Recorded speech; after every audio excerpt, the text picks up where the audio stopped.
Folks, Black Star Network is here. Hold no punches. I'm real revolutionary right now. Black power. Support this man, Black Media. He makes sure that our stories are told. Thank you for being the voice of Black America, Roland. Stay black. I love y'all. All momentum we have now, we have to keep this going. The video looks phenomenal. See, this difference between Black Star Network and Black-owned media and something like CNN. You can't be Black-owned media and be scared. It's time to be smart. Bring your eyeballs home. You dig?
Hey, folks, today is Thursday, October 12, 2023. Coming up, Roland Martin Unfiltered, streaming live on the Black Star Network.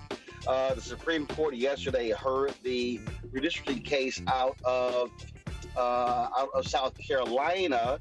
But do we believe the justices are going to rule the Congressional District 1 unconstitutional based upon their questions?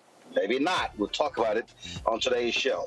The black teen in Texas who continues to be targeted by the Balch Springs School District because of his hair, he's now been removed from the school and sent to an alternative school. What the hell is going on in Texas? Also, Vice President Kamala Harris continues her tour of college campuses. I also have part two of my deconstruction on all of these stories, questioning whether she's ready to be president. Also, we remember the youngest survivor of the Tulsa Race Massacre, Uncle Red, passed away at the age of 102. Well, that and more right here on Roland Martin Unfiltered, the Black Star Network. It's time to bring the funk. Let's go. He's got it. Whatever the miss, he's on it.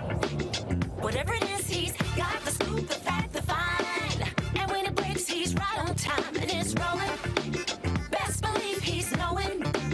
Putting it down from sports to news to politics. With entertainment just for kicks, he's rolling. It's Uncle Roro, y'all. It's Roland Martin, rolling with Roland now. He's funk, he's fresh, he's real, the best, you know he's Roland Martin now.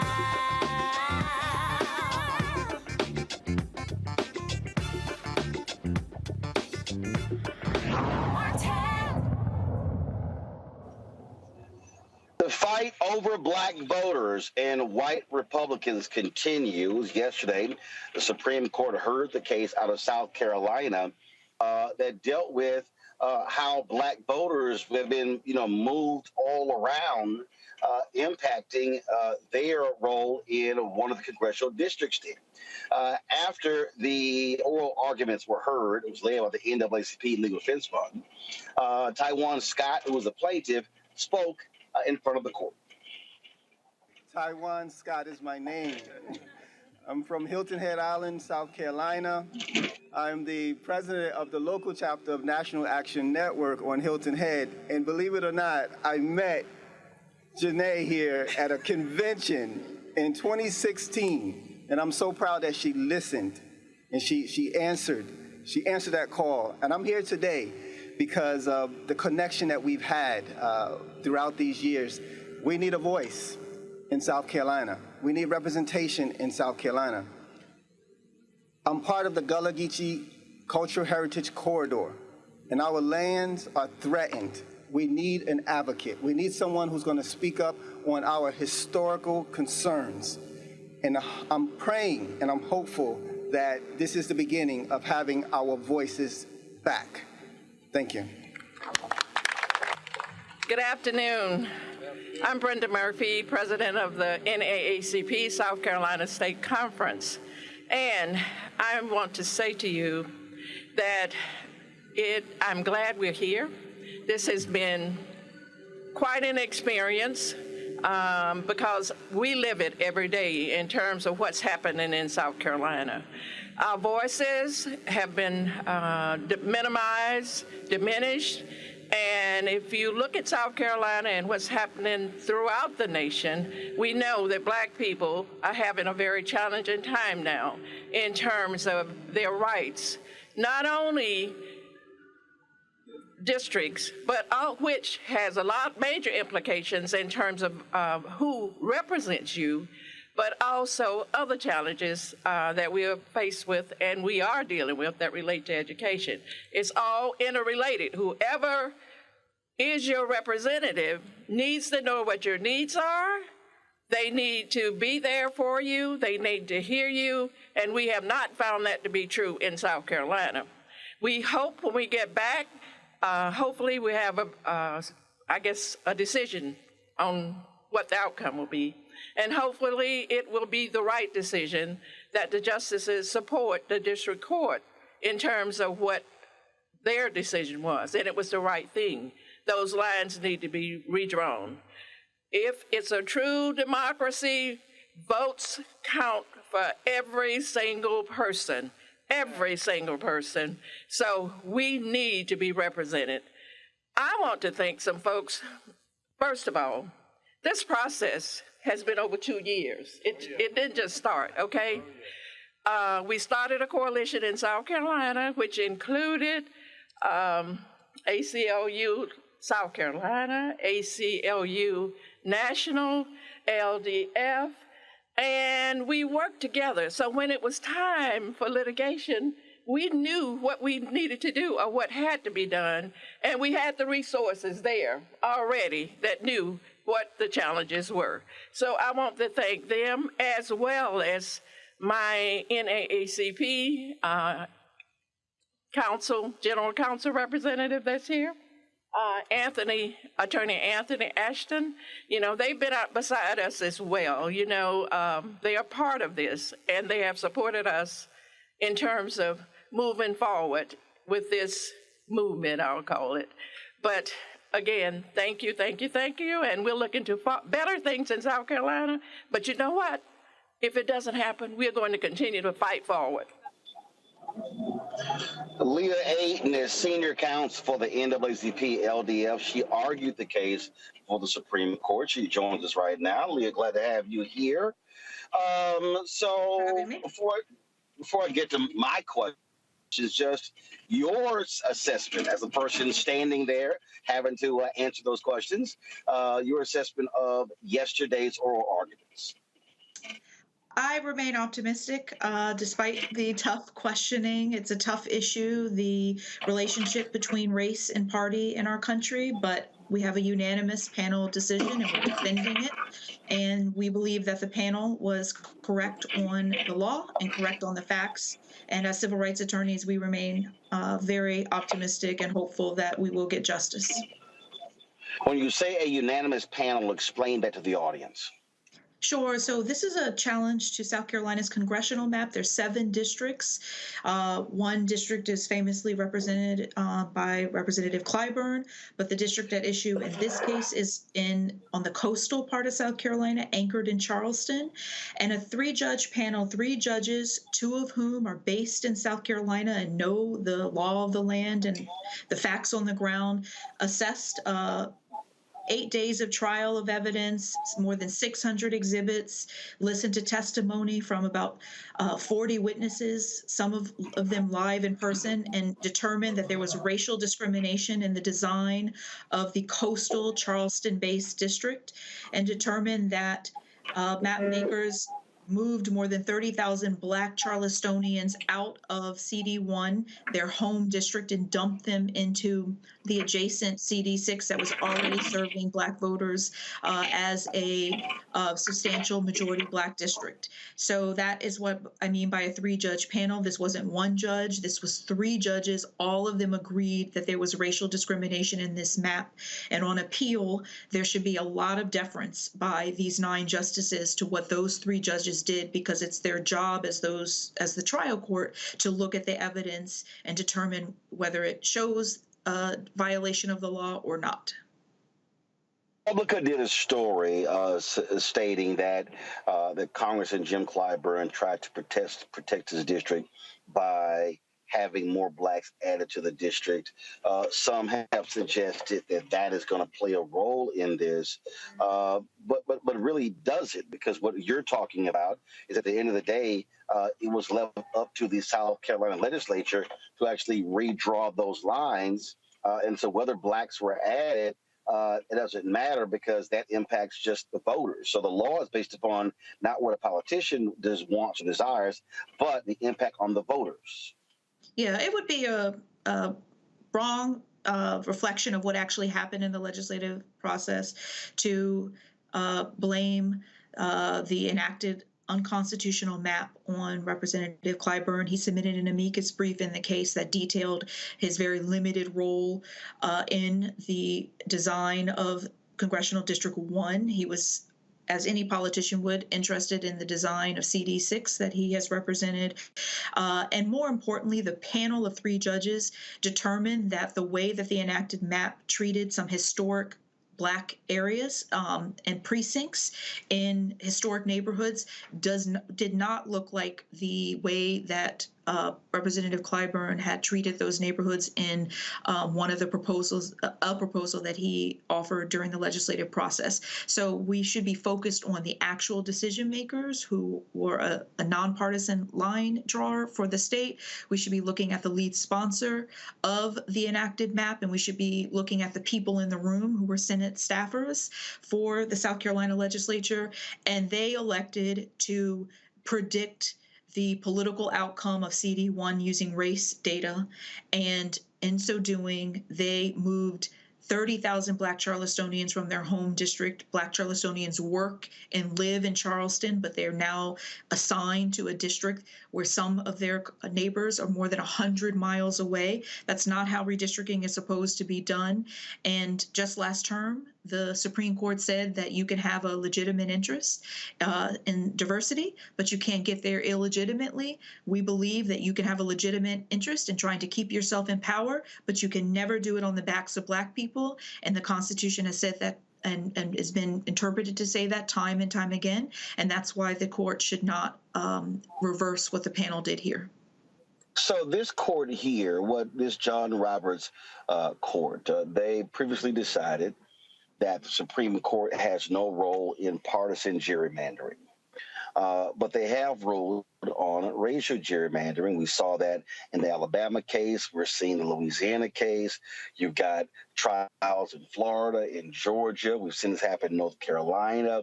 And so a lot of the questions yesterday were sort of like, well, where's the direct evidence? But your reply was, wait a minute, you're the same court that previously said it doesn't require direct evidence.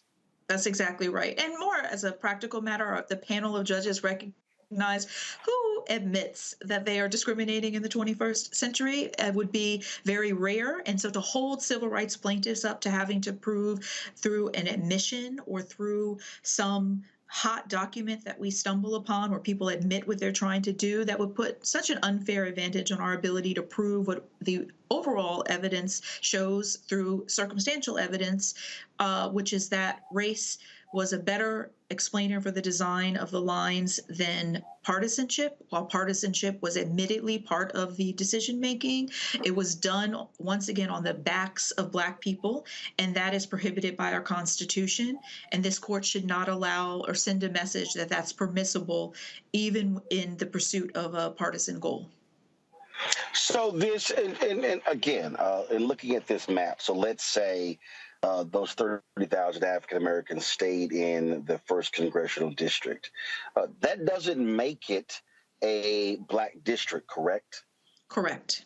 It only what we're asking for in our case is just to be for Black people to be treated like their neighbors, where their neighbors were treated as if they were individuals, and Black people were treated as if they were this block of people to be moved from one district to the next. And our Constitution once again prohibits that. But there's no particular outcome that we're seeking. We're not entitled to a particular outcome. We are asking to be treated fairly in the process of redrawing maps, and that wasn't done in this case.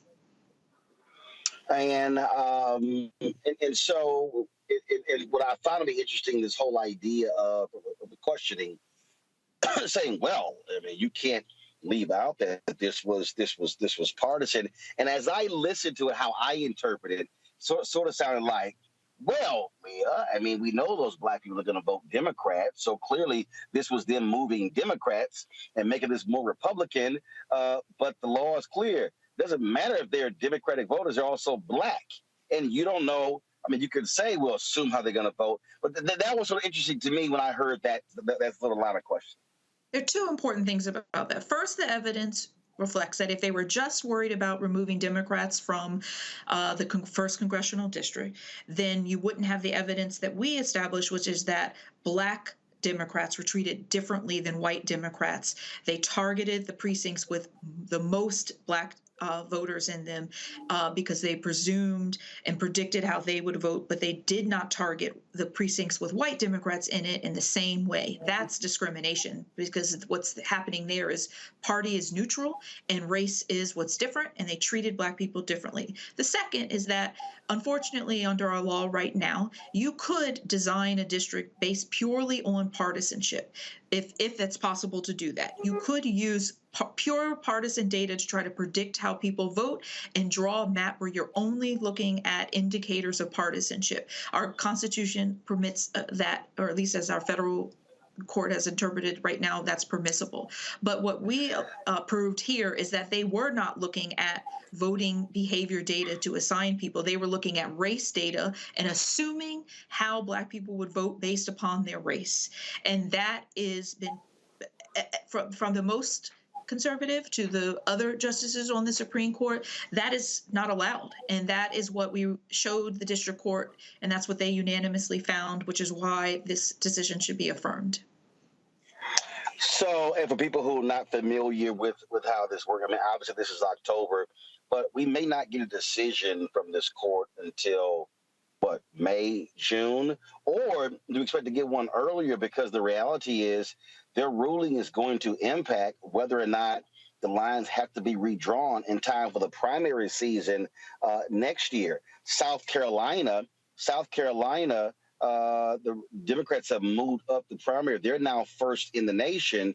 They go in January. And so this Supreme Court ruling is going to have an impact. So is it possible that we actually might get a decision from them a lot sooner than we normally would? It's definitely possible. The parties, the state and us as plaintiffs, have asked for a decision in early January, if not before, because we believe that we are entitled to a remedy in time for next year's election. There's already been one election under this unconstitutional map, which means Black people have been denied fair access to participate in at least one election, and that's one election too many. So we're optimistic that they will get a decision and we will have time to remedy the harm that Black people are enduring in time for next year's election. And we actually saw that in Alabama, and Louisiana, where the Supreme Court froze in place those districts. And I mean, if we want, we can throw in even Florida. And so the problem here is that illegal, and I think even in Ohio, same thing was happening. So we had a 2022 election with illegal districts. Here we are coming up on 2024, and I get a kick out of people in Louisiana who are like, "Oh, I don't know if we're gonna have enough time to redraw this." It's kind of like, "Oh, so you want Black people to wait again, another election cycle, almost 4 years because it's illegal?" So that's what's at stake. Yeah. And we also know and understand that depending upon how this case goes, how Louisiana goes, Florida and Georgia, that plays a crucial role in who has control of the House of Representatives. So this is a huge, huge decision by the Supreme Court. Go ahead, final comment. Absolutely. And I would just want to be clear that our case is a constitutional case. It's not being brought under the Voting Rights Act like the Alabama and Louisiana cases, and it's distinct from the Florida case that's being brought under state constitutions. But I do want to acknowledge that you teed off cases from the Deep South up to the Midwest, and across the country we're seeing racial discrimination in the design of the districts that allow us or don't allow us to have the chance to elect representatives who will speak to the vital issues that are important to our communities, from our schooling to our roads to health to environment to reproductive rights. And this is why this fight is worth it, and this is why we are committed as an organization and obviously as a community to keep fighting, because these decisions are too important, and we have a right to have a voice in every election on a fair basis. All right, Leah Aiden, Senior Counsel for the NAACP LDF. We appreciate it. Thanks a lot. All right, folks, got to go to break. We come back more on Roland Martin Unfiltered on the Black Star Network. We'll hear from our panel. We'll also talk later in the show. You too. About Thank you so much. Thank you.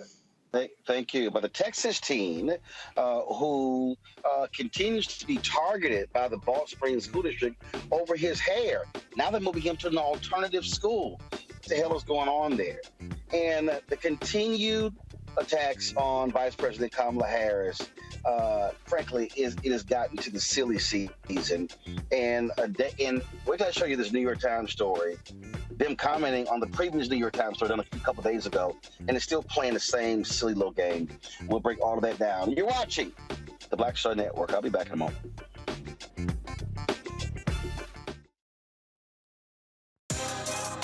Peace, I'm Faraji Muhammad, host of The Culture. And brothers, we need to talk. There's been much discussion about the state of the Black man in our community. Whether it's in politics, education, or in the home, my brothers, we are struggling to lead the way, which is why The Culture will be hosting the Black Men Summit, where we'll be redefining and celebrating Black manhood. This special series will kick off on the 28th anniversary of the historic Million Man March on Monday, October the 16th 16th at 4 p.m. Eastern Time. I'll be talking to some of Black America's most prolific, dynamic, thought-provoking Black men activists, scholars, and leaders about our role, our power, and our future. So tune in and join the conversation as an online culture crew member for the Culture's Black Men Summit, redefining and celebrating Black manhood. Starting Monday, October 16th through Friday, October 20th, 4 p.m. Eastern Time each day, right here, exclusively here on the Black Star Network.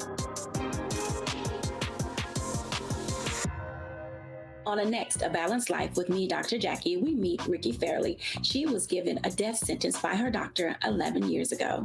But for Ricky, giving up was not an option. She declared war on her disease, turned her entire life upside down, and won the battle. I know that God left me here to do this work. And when you talk about faith, faith is what got me through. I mean, I had to relinquish my faith and give my life to God and say, okay, God, what have you got for me? And He gave me my purpose. And that's why I'm here. Her amazing story of strength, balance, and survival here on A Balanced Life with Dr. Jackie on Black Star Network.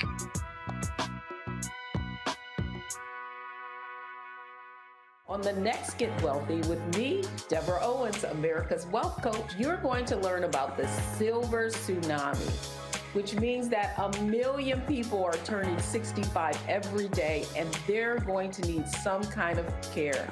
You're going to meet two sisters whose situation with their own family led them to start a business in this industry, and now they're showing others. This is our passion, our mission, our purpose, our ministry. That's right here on Get Wealthy, only on Black Star Network. All change is not growth. Right. But thoughtful change is real good fertilizer. And that's what has been so beneficial to us. But you also were not afraid of the pivot. Well, and I'm a Black woman in business. Come on, I don't care how I dress up. I don't care who I'm speaking with. I don't care what part of the world I am in. I still am a Black woman in business. Being afraid of the pivot, being fearful of change is not what got me here. Respectful of change, respectful of pivot, yeah. Fearful, no, no.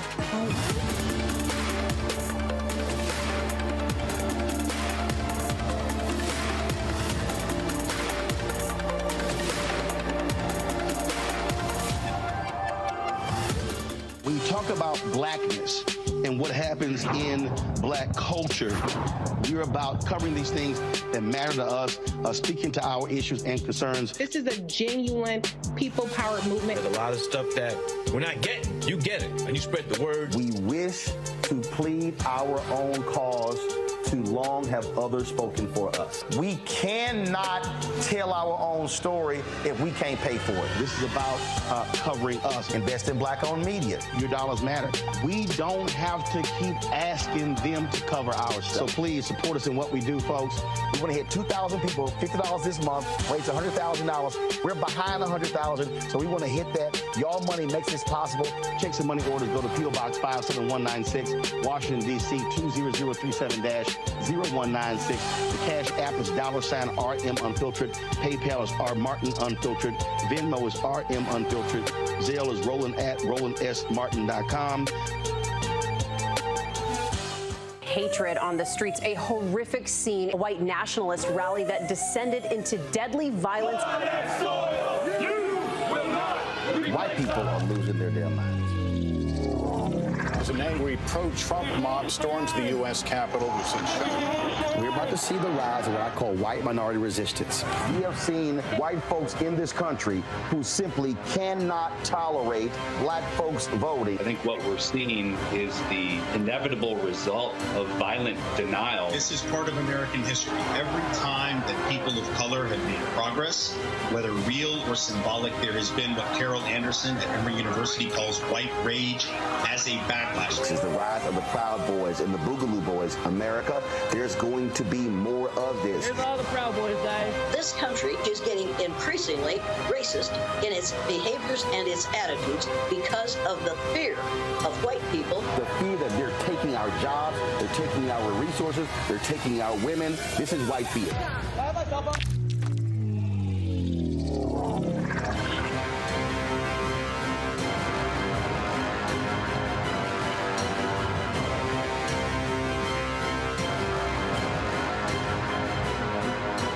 Pull up a chair, take your seat. The Black Tape with me, Dr. Greg Carr, here on the Black Star Network. Every week, we'll take a deeper dive into the world we're living in. Join the conversation only on the Black Star Network. Hey, it's John Murray, the executive producer of the new Sherry Shepherd Talk Show. You're watching Roland Martin Unfiltered.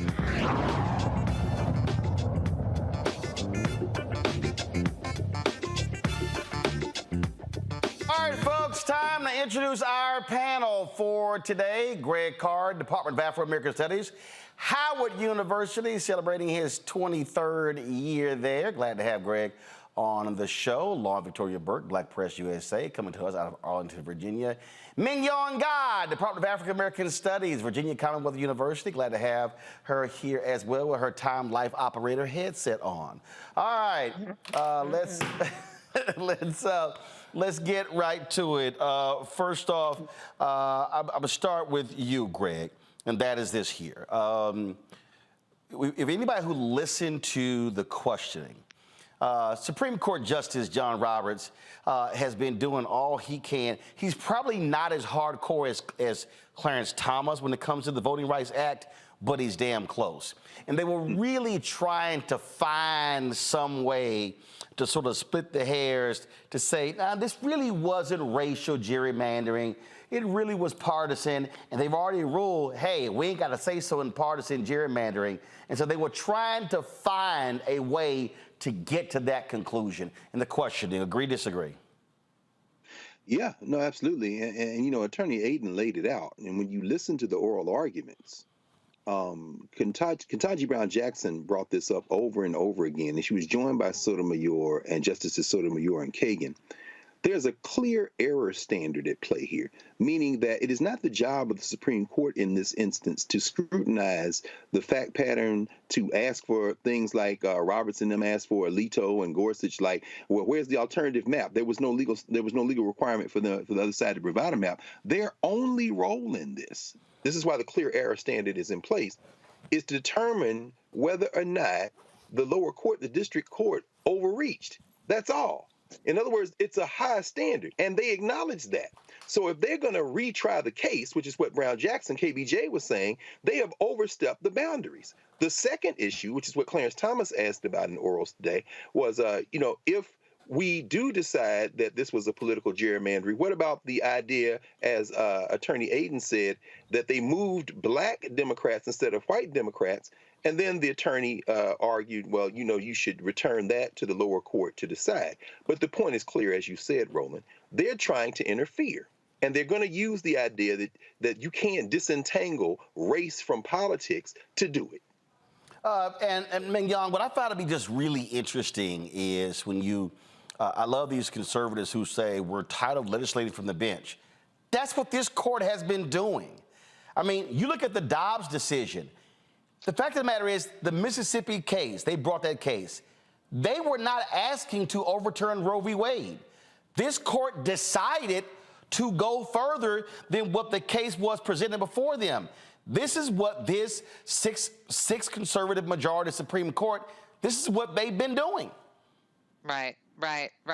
You know, when I was listening to your guest earlier, I was very concerned about the fact, or thinking that the court itself has been so heavily politicized now, right? And the fact that we have these extraordinarily important cases moving forward that would afford basic rights to vote for Black people in this country is actually quite terrifying when you think about it. I don't know how they work themselves out of this predicament, the Supreme Court, that they have, because it's almost as if at this point in time we expect them to have this sort of partisan sort of approach as opposed to the objective Supreme Court justice that we expect. So this is really disturbing and quite terrifying, quite frankly. And they are who they are, Lauren. And the bottom line is they are right-wing zealots. That's what they are. And what's crazy is they are so right-wing that they've damn near made John Roberts a moderate. Right. Yeah, no, that's true. It is funny, isn't it, that John Roberts looks like the moderate person he did during the healthcare debate and now during this. Of course, when you have Clarence Thomas sitting around, that is going to happen. I mean, this is a district packing case. That's what this is. They moved all the black voters in the Clyburn's district, knowing full well that Clyburn would have a 50% black district, which he does not need to win. We had a similar situation in Virginia where you have some of these black lawmakers who want to have these 60, 70% black districts. You don't need that. And when you spread the black voters around the other districts, what happens is it empowers all the black voters in the entire state. So obviously, this Supreme Court is well aware of that. They're well aware of what this decision will mean for Congress. They're well aware of what the breakdown in Congress is and the Alabama case and all the rest of it. And we're at that tipping point where the geography in this country is becoming more black and brown. They're well aware of all of those things. So just like in the Dobbs case, no matter what the question is, the answer is going to probably be something that empowers the Republican Party. I mean, it is a district packing case. It's a district packing case like we've seen decades and decades before. And I want to pick up on that point right there, Greg. When I was doing Washington Watch on TV One, that was 2009 to 2013. I can't remember the year, but Cornell Belcher, Democratic pollster, was on the show. And he said, we really need to stop talking about trying to guarantee black districts. And people were like, Cornell, what the hell are you talking about? Cornell said, listen, if you look at the data, and the reality is, if black people are voting 90+% for Democrats, he said, we want power. So that means, he said, we should be looking at how do we spread African Americans out to more districts in order for us to impact the election of those members. In fact, in Texas, when Tom DeLay was in the congressional leadership, when Texas chose to do a redistricting, and normally it happens right after the census. No, they did it in the middle of that 10-year period. Yes. What did they do? They specifically targeted white Democrats in Texas like Martin Frost. And so their whole deal is we're going to send more black people to Congresswoman Eddie Bernice Johnson's district, and we're going to reduce it so Martin Frost loses. That's exactly what happened. The same thing happened in the Houston area. And so what Alabama got busted, and now they got to create this second opportunity district. And so the reality is, if you have districts that are 45, 48% African American, the black candidate is going to win. Okay, it's going to win. Now you're talking about, oh, and that's why South Carolina did this here, because Nancy Mace, before she got elected, that was a Democrat in that district. And so this is all about when Tennessee split Nashville into 4 congressional districts because they did not want to guarantee a second Democratic district in the state, because you already got one in Memphis, and so that's what they did there as well. And so not only are they targeting black voters, they also are saying we want to keep Democrats out of power, which, by the way, if Democrats are not in power in the House, that means the 58 members of the Congressional Black Caucus are not chairs of committees and subcommittees. That's right. That's right. And it's very interesting, Roland. I'm glad you brought these examples up. There was a case, Ashcroft versus Georgia. And this case involved the creation of another congressional district in Georgia that would be majority black. And, you know, the argument was raised during orals and in the decision itself. What does black political power look like? Does it look like packing a district, as Lauren said, packing a district so that you have a black person elected, or does it look like distributing black voters across districts so that they can literally influence who is elected? So the threshold there wasn't 50% or 40%. It might be a third of the district. If black voters make up a third of the district, then coalition politics. And it might not be that a person who looks like the black voters is elected to the legislature. It could be a white person or somebody else who has those people's interests. I mean, look at Bob Brady for years in Philadelphia, in the Pennsylvania House. And when you bring that to bear in this case, you're right. The South Carolina first is Nancy Mace, who, in her latest demonstration of her outsized intelligence, wore Hester Prynne's scarlet letter, which means she seems to have missed that in high school as some kind of political statement. She was one of the 8 people, of course, who voted to oust Kevin McCarthy and says she's being persecuted by it. I don't think you want the A for adulterer when you're trying, especially when you're dealing with Gymnasium Jordan, if you're going to start talking about ethics. But the point is this: Nancy Mace won her election in the South Carolina first by 56.4% to 42.5% in her last election. This is about politics. You don't need to put a majority black in a district to have black influence. That was the issue in Ashcroft versus Georgia, and that's why they micro-target moving us around to, as Lauren said, pack as many as you can in one district so that you can prevent that kind of influence from spreading out across several Indeed. Hold tight 1 second, folks. I got to go to a quick break. So in Colorado, let's go live to the courtroom in Colorado, folks, where we have a verdict in the case of the 2 officers who were on trial for the death of Elijah McClain. This is a live look at the courtroom right now. Control room, talk to me. Is everyone there? Are they about to determine the ruling? In about 15 minutes. All right, so folks, we're going to go to a break, and we come back. We're going to take live this courtroom ruling. That's the young man who was a special needs a young man who was stopped. He was killed by these cops. He was injected with drugs by paramedics as well. This was a shameful case that got lots of attention and then led to a number of folks in the police department and paramedics who were indicted as a result. And 2 of those former officers, they are on trial. The jury has reached a verdict, and then we were going to have this live to show exactly what their fate is in Colorado. You're watching Roland Martin Unfiltered right here on the Black Star Network. Next on The Frequency with me, Dee Barnes, actress, writer, and advocate Rae Dawn Chong is here to discuss her childhood and break down her life in Hollywood, a show you don't want to miss. Well, even at my peak when I was getting a lot of stuff, as soon as I was working a ton, I heard people whispering, oh, we don't want to pay her because we're giving her a break. Only on The Frequency on the Black Star Network. All change is not growth. Right. But thoughtful change is real good fertilizer. And that's what has been so beneficial to us. But you also were not afraid of the pivot. Well, and I'm a black woman in business. Come on, I don't care how I dress up. I don't care who I'm speaking with. I don't care what part of the world I am in. I still am a black woman in business. Being afraid of the pivot, being fearful of change is not what got me here. Respectful of change. Respectful of pivot, yeah. Fearful? No, no.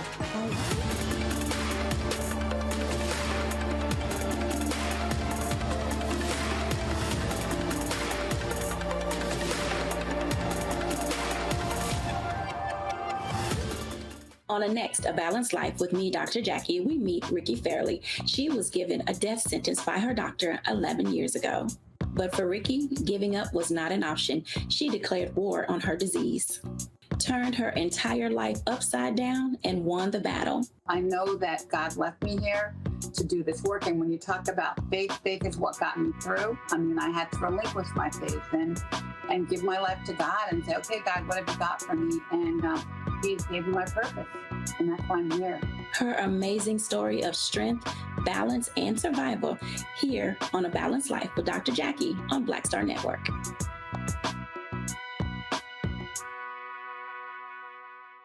Me, Sherry Shepard, with Sammy Roman. I'm Dr. Robin B., pharmacist and fitness coach, and you're watching Roland Martin Unfiltered.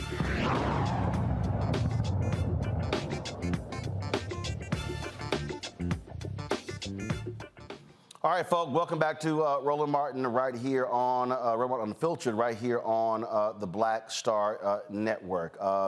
The Elijah McClain story, this took place in 2019. 23-year-old African-American man, took place in Aurora, California. It was a violent police encounter. Remember, he was injected with ketamine by paramedics to sedate him. Let's go live to the courtroom where the verdict is being read in the case of 2 officers involved in his death. Jurors have returned. I saw that juror number 1 was carrying some paperwork. Would I be correct to assume that you are the foreperson of the jury? Yes, Your Honor. All right, and has the jury reached unanimous verdicts? Yes, Your Honor. All right, I'll have my judicial assistant collect the verdict forms.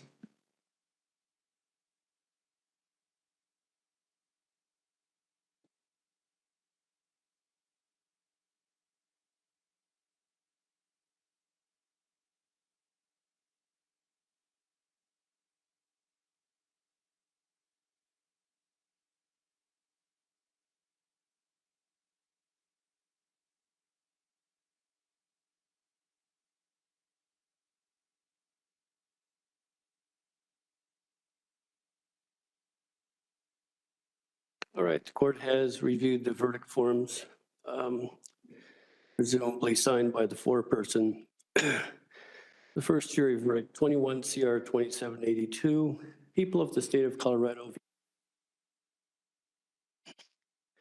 We, the jury, find the defendant, Randy Rodima, guilty of criminally negligent homicide. Second verdict form, 21 CR 2782, jury verdict for the charge of assault in the second degree. We, the jury, find the defendant, Randy Rodima, guilty of assault in the third degree.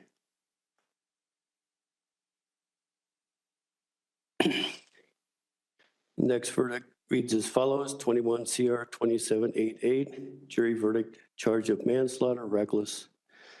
We, the jury, find the defendant, Jason Rosenblatt, not guilty of manslaughter, reckless, and the lesser included offense of criminally negligent homicide with the signature of the foreperson. Jury verdict, 21 CR 2788, people of the state of Colorado v. Jason Rosenblatt. We, the jury, find the defendant, Jason Rosenblatt, not guilty of assault in the second degree.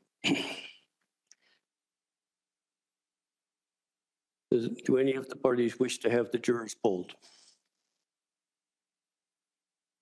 There you go. They are. Ladies and gentlemen of the jury, when I first spoke with you during the jury selection process, I tried to communicate that other than military service, voting, and a few other forms of public service, there's nothing that our citizens do that is as important to one of the pillars of our democracy, that being a jury trial. The question may now arise of whether you can speak with people about the case, and the answer is, it depends what you want to do.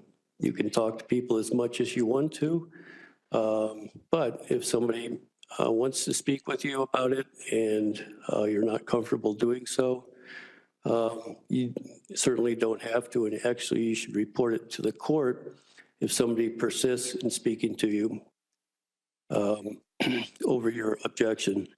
Furthermore, if anybody becomes critical of your service as jurors, you should make me aware of that as well.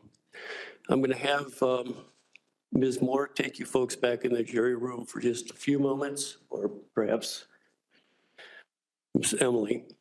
And I'll be back and have a few words with you, and then you'll be officially excused.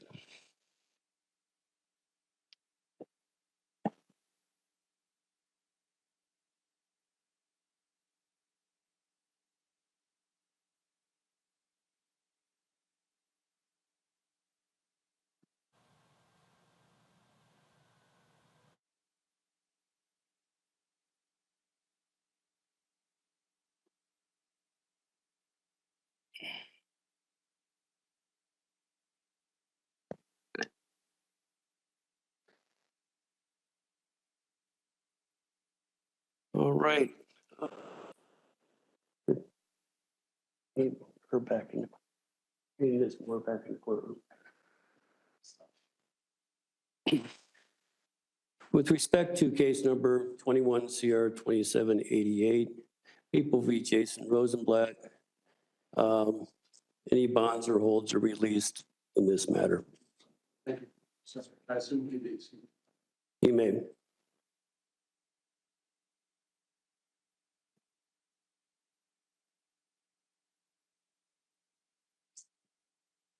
In case number 21 CR 2782, People v. Randy Rodema, presumably will need to be setting a sentencing date. Are we requesting a PSI? Yes, sir. All right. The court will order a pre-sentence investigation be prepared for Mr. Rodema.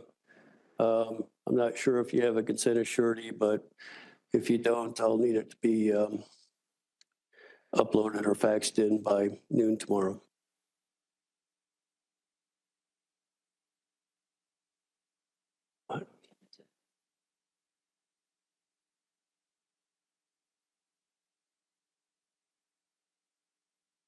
See if we can find it.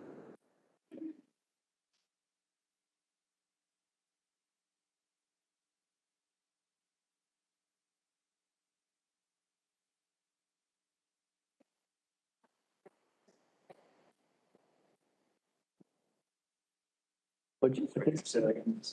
Yes, Friday, January 5th. That works for the people. All right, the court will presume we'll get to 1:30. Very well.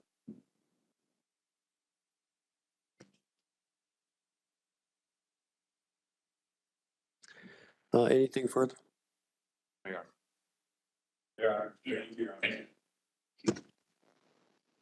Court will be in recess. Folks, as you heard right there, the two officers who were on trial for the death of Elijah McClain, one of those officers, Randy Rodema, found guilty on both counts. Jason Rosenblatt, he was found not guilty on both counts. The defense attorneys, they tried to actually blame the paramedics for the death, of Elijah McClain, and actually tried to also blame Elijah McClain for his own death. They both were charged with reckless manslaughter and assault in connection with his death. Rosenblatt was fired. Now, his was interesting. Rosenblatt was fired by the police department. Rodema was suspended. It's Rodema who's found guilty. Rosenblatt found not guilty. This right here, Lauren, was a case that it got attention. It did not get a lot of attention. It happened in Colorado. It was all sorts of drama with the Aurora Police Department. I mean, it was because there were other cases as well. Just your thoughts about this split verdict there in this Colorado courtroom. Well, yeah, this is one of these cases where were it not for his encounter with the police, this person would be alive, which is, you know, sad to say. It is interesting. There's a split verdict there. One officer acquitted and the other found guilty on what sounds like a very serious charge. Apparently, there was a civil lawsuit in which McClain's family, I think, got $15 million. So it seems like the argument, certainly, that something went wrong here is fairly easy to prove, even though it was a very strange case in terms of this whole narrative about him having a ski mask on, which who cares if he had a ski mask on. Of course, this is another case, too, where somebody called the cops on somebody for effectively no reason. And you know, he looks sketchy, whatever that is. And then, you know, the introduction of law enforcement onto the scene turns into an outcome where somebody loses their life, which should never happen. It's interesting that you noted that they tried to blame Elijah McClain for his own death. That's a very familiar theme in these cases. You know, remember, it was Trayvon Martin's fault that he was dead and Eric Garner's fault that he was dead. But it is still interesting to sort of note just generally that these police officers are going to jail for these things, because I remember when I was a little kid, this was an impossible scenario. And these were the days of Abner Louima. Right. and some cases that were like open and shut. Eric Garner's case to me was open and shut too, and nobody has gone to jail for that. So it is interesting that we're seeing a little bit of an uptick here of law enforcement officers actually being prosecuted and going to jail. Mignon, for anybody who is critical of the Black Lives Matter movement, this is a perfect example why they should shut the hell up. This took place in 2019. Prosecutors initially said they did not have enough to charge these cops. George Floyd dies in May of 2020. That brought renewed attention to this case. It was the pressure, it was the protest and the national pressure that caused the governor of Colorado to appoint a special prosecutor. That led the grand jury to invite both of these cops. Now here we sit 4 years after the murder, and one of these cops found guilty. If it was not for protest, Black Lives Matter taken to the streets, there will be no justice for Elijah McClain and his family. Absolutely. And the thing that I was thinking about was, if I'm not mistaken, I think that Elijah McClain had some mental health challenges as well. Am I correct? Yeah, but he was just, so what happened was they placed him, again, he was a massage therapist musician, and he was walking home from the convenience store, plastic bag and some iced tea. They rolled up on him. This is all captured right here. They rolled up on him, immediately snatched him. That's what led to this back and forth, placed him in this carotid hole. And then when the paramedics came, injected him with ketamine, he suffers a heart attack, dies 3 days later. Right. And I think that some of the comments he was making were sort of like, please remove yourself from my space or something of that nature. In Virginia, I'm also in Virginia. In Virginia, I was just sitting on this Virginia tribunal for it's a tribunal and basically interrogating the practices of police and detention centers and prisons and jails in our state. But the thing that came up to me, and I was on the panel with a woman named Princess Blanding, whose brother is named Marcus David Peters and was murdered by police here in Virginia. And this story, for some reason, with Elijah McClain, always, when I think about Marcus David Peters, I think about Elijah McClain, because both of them were two young Black men that normally, had they not encountered police at the moment in time in which they did, would still be with us today, right? I am forever grateful to all of the protesters and the allies and the accomplices that worked with BLM in order to shed light on some of these cases, because it's shameful, and it makes you wonder sort of why they even thought about it all of a sudden. Were they afraid that they were going to get caught, or what made them think, oh, we need to open up this case again? For whatever reasons they did, I'm very grateful. And yeah, if it weren't for these young people taken to the streets, these young Black people that actually became the catalyst for a greater movement, a multicultural coalition and movement across this country, no, we wouldn't have any attention paid to these. And I'm not even sure that we have justice, quite frankly, because as far as I'm concerned, if old boy was with him, he's complicit too, right? And I don't know what charges, but the fact that he's walking is kind of concerning. Greg, during the trial, a pulmonary critical care physician said point blank that if these cops had listened to Elijah McClain saying, "I cannot breathe," he would be alive. And they said that the paramedics should have intervened. When he kept saying he couldn't breathe, the cops on the scene told nobody that when the paramedics came on there as well. And the prosecutors made it clear, if these officers did not use excessive force, Elijah McClain would still be alive. Of course, Elijah McClain is dead, and Rodima and Rosenblatt killed him. Now, it is not legally murder for Rosenblatt, but no doubt they killed him. He is dead, and they did it. The third guy, the first cop that had point of contact, that hero, Nathan Woodyard, is later scheduled for trial. I think his trial will be coming up along with paramedics. But like Mignon said, this is really about the people getting out in the street. People think of the law like they're dealing with mathematics or a math equation. You plug this in, this is the outcome. That's simply not the case. The law's capacity to affect some form of now I hate to use the word justice because not justice, the man would still be alive. Some form of retribution, some form of punishment is really enhanced by the only thing that supersedes the law's capacity, and that is a critical mass of people. We know when you have enough people in the street, the law all of a sudden becomes flexible and able to do all kinds of things. And if we look at Rosenblatt's attorney made some points during the trial that I think the jury probably listened to and may have in fact changed what they might have done in terms of meting out this punishment. They say it wasn't Rosenblatt that put that jerked his arm. That jerked his arm. It was Rodema. It wasn't Rosenblatt that had the knee in the back. It was Rodema. And Rodema's the one who picked him up and slammed him. I think those are critical distinctions that Rosenblatt's attorney, and I'm sure there have been a number of white supremacists that, they usually flood these GoFundMe or some shadow billionaires that have made Rosenblatt's pockets fat enough to pay his attorney, but he should pay him quite well for making that difference, because I think that probably was critical in the fact that, he obviously escaped punishment and Rodema got it. But again, the guy who was the first on the scene, Woodyard, he's yet up for trial. This isn't over. But yes, I agree with you, Prof. I agree with you, Mignon. This is about people getting in the street and putting people in a place, like that jury was in a place, to effect some form of punishment. And, of course, there's more to come.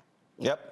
All right, folks, hold tight 1 second. I got to go to break. We come back. Why is a Texas school district continuing to target a black teen because of his hair? Wait until I tell y'all what these fools are doing now. If you're watching on YouTube, hit the like button. Folks, we should easily be at 1,000, 2,000 likes. Also, we need your support for what we do here. Please join our Bring the Funk fan club. Our goal is to get 20,000 of our fans contributing, on average, $50 each. That is $4.19 a month, 13 cents a day. And if you can't give that, we understand. Folks have given less, some have given more. So please support us in what we do. Send your check and money order. P.O. Box 57196, Washington, D.C., 20037-0196. Cash App, $RM Unfiltered. PayPal, R Martin Unfiltered.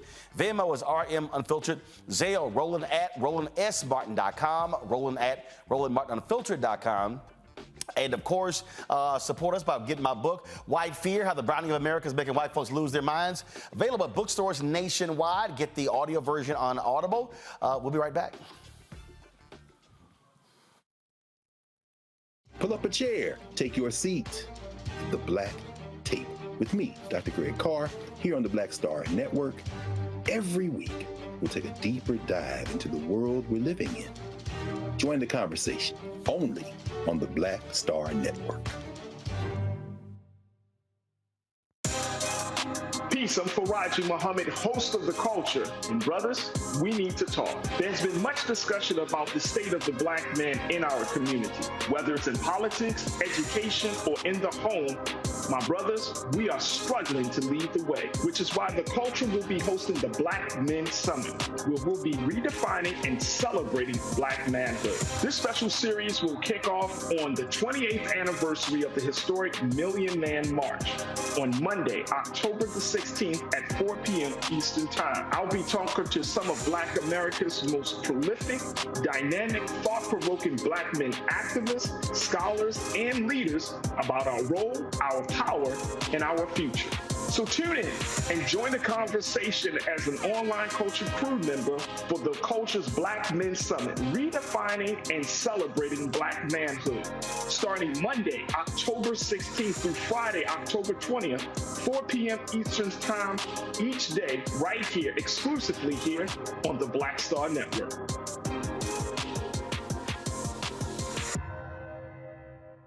Next on The Frequency with me, Dee Barnes, actress, writer, and advocate Rae Dawn Chong is here to discuss her childhood and break down her life in Hollywood, a show you don't want to miss. Well, even at my peak when I was getting a lot of stuff, as soon as I was working a ton, I heard people whispering, oh, we don't want to pay her because we're giving her a break.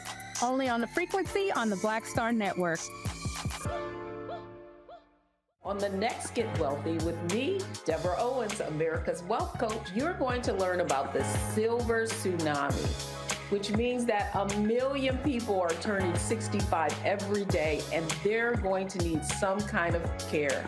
You're going to meet two sisters whose situation with their own family led them to start a business in this industry, and now they're showing others. This is our passion, our mission, our purpose, our ministry. That's right here on Get Wealthy, only on Black Star Network.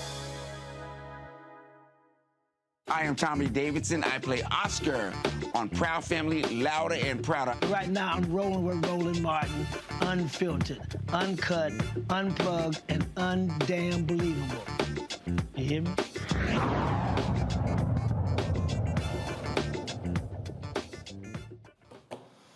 All right, folks, so we've been telling you and covering this story out of Texas, Balch Springs School District.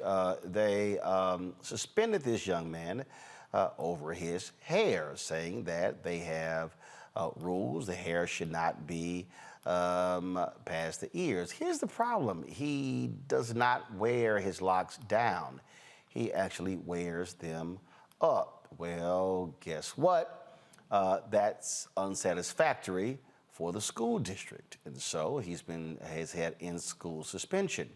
And there's been lots of back and forth with them and activists and lawyers. And now the school district has said, okay, you know what? We're going to take this thing further. They're now sending him to a disciplinary alternative education program. Right, 18-year-old Daryl George is a junior at Barbers Hill High School is in Mount Bellevue. Again, he's been suspended since August 31st. Now, he was told to attend an alternative school program from October 12th through November 29th for, quote, failure to comply with multiple campus and classroom regulations. His mother, Demisha George, joins us right now along with Daryl. Glad to have both of you here. What I understand, Demisha, is first of all, this school district, they are fighting the Crown Act in Texas. They say it doesn't apply to hair length, but the bill deals with hair discrimination. What the hell else do you call this? Oh, I call it some BS. They're just trying to get around. They're trying to do wordplay on the Crown Act and trying to they want to break us down and for us to move out the district, and that's not going to happen. Daryl, what has been the effect on you? I mean, clearly, it's not like you want to be involved in legal skirmishes, constant back and forth, letters being suspended. Has it had an impact on you in the classroom? Yes. How so? I haven't been able to learn anything. And so even when you're in school suspension, what, are you not getting your education there? Or what, are you not in the classroom? No. This is, what I'm confused by, and Demisha, would love to hear your thoughts on this. Do you believe that district officials have decided we're just going to dig in our heels and we are going to make life as difficult as possible for Daryl to get him to relent and cut his locks? Yes. Yes, I feel like they're picking and picking and picking till they want to see him break down. They want to see us break down, but we're not doing it. We're not giving up this fight. We're going to stay here to the end. And that's what they're not liking. So they're throwing these accusations. They're throwing these whirlwinds of referrals out of wherever to say he got to go to DAP. But y'all haven't given me any referrals. Y'all haven't given me the referrals saying that he was disruptive. He was this. He was that. Remember, they forget that they supposed to give me everything in documentation, and they haven't gave it to me. So basically, they're lying on my child to get him in DAEP. They're trying to put him in for something else other than his hair, when it all boils down to his hair. Allie Booker with the Booker Law Firm is your attorney. She joins us right now as well. Allie, do you agree with that assessment that this is just a battle of the wheels, and they want to wear Daryl down, wear his mother down, wear you down, and get you all to relent? Absolutely. Mr. Martin, I've never met a more disingenuous set of disrespectful, disruptive adults in my life. It's sad that they're over a school, but that's exactly what they're trying to do. The superintendent has went to, he's actually started sending out mass emails to parents taunting this child, a child. They will put him in a room, hurl insults at him, the administrators, and if he says something, write him up for it. They're stooping to every level they can. And when that doesn't work, they then dangle him in front of my face, Roland. And they tell me things like, oh, don't you want this to end? If you want this to end, why don't you pull this case out of federal court? If you want this to end, oh, don't you want him out of ISS? And it's not going to work. But that's exactly what they're doing. Every time I make a move in court, Mr. Roland, here they come. Daryl, are you getting support from fellow classmates? Yes. Demisha, what about you? Are you hearing from other parents? Are they standing with you? Yes. Allie, what is the next step in this legal battle? The next step in this legal battle is that we are not going to remand. We're not going to agree to remand this case and pull it to the state court. So there's going to be a bloody battle, Mr. Roland Martin. That's what's going to happen. And they're trying right now to try to push the case back to state court. I'm getting ready to move forward with an injunction. Since they've opened the door, I'm going to shove it open and step right on through, sir. Litigation. All right. Allie, we appreciate it. Demisha, thanks a bunch. Daryl, thanks a bunch. Good luck in your fight. Thank you. Sir. Thank you. Mignon, I want to start with you. I mean, this is precisely why the Crown Act was passed. And for the district to say, oh, no, and then they went and talked to one of the legislators who sponsored the bill, said, oh, no, my bill didn't mention length. Well, I'm sorry, what the hell are we talking about then? Yeah, well, so yes, this is about a lot of things, right? One of them is about the Crown Act. One of them is about sort of Black people being able to express themselves in their true beauty and nature and things like this. But I think there's something different that's happening here based on what the attorney was saying, which is each time they push back, they end up the district ends up upping the ante. This is about a district that has a serious issue or problem with a young black man or Black family asserting their rights. Right, because it seems like every time that they seem to like up the ante. Basically, that's what I thought that I heard, and so I'm thinking, oh, this is a district that's saying, okay, we're going to show you, right? We're going to show you, boy, where your place is, right? So I think that there's so much more than just the natural hair in the Crown Act. I think that there's really this issue of, no, we're going to tell you people exactly what you have to do and where you have to be and how you have to respond, and you're going to do it. That's what I'm hearing. But there's one thing that I'm very concerned about that I do want to address, which is I really hope that this young man, I'm so concerned because I think that in some ways I understand standing up for your rights, and I understand he and his mother's position.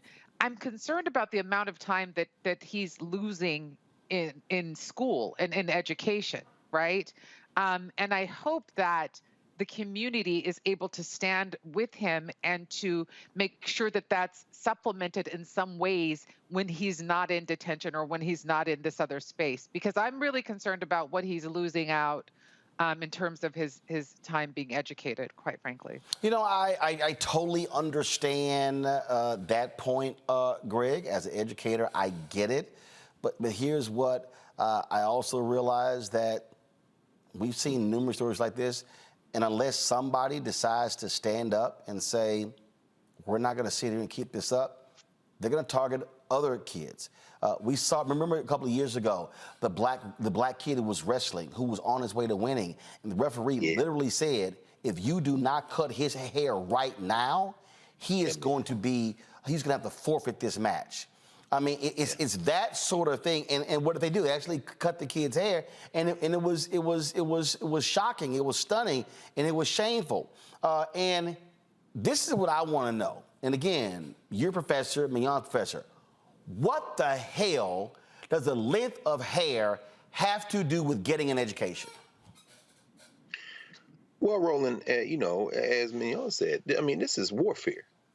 That little district, that little funky district that he's in, that high school he's in is 3.4% black, 64.8% white as of the latest statistics, and about a quarter Spanish-speaking community, but 3.4% black. The entire independent school district that he's in is around the same percentage. This race war. I'm a graduate of in-school suspension, okay? But I earned mine at Hillsborough High School in Nashville, Tennessee. And so, you know, this boy didn't earn his. You know what I'm saying? This is a race war. They're against him.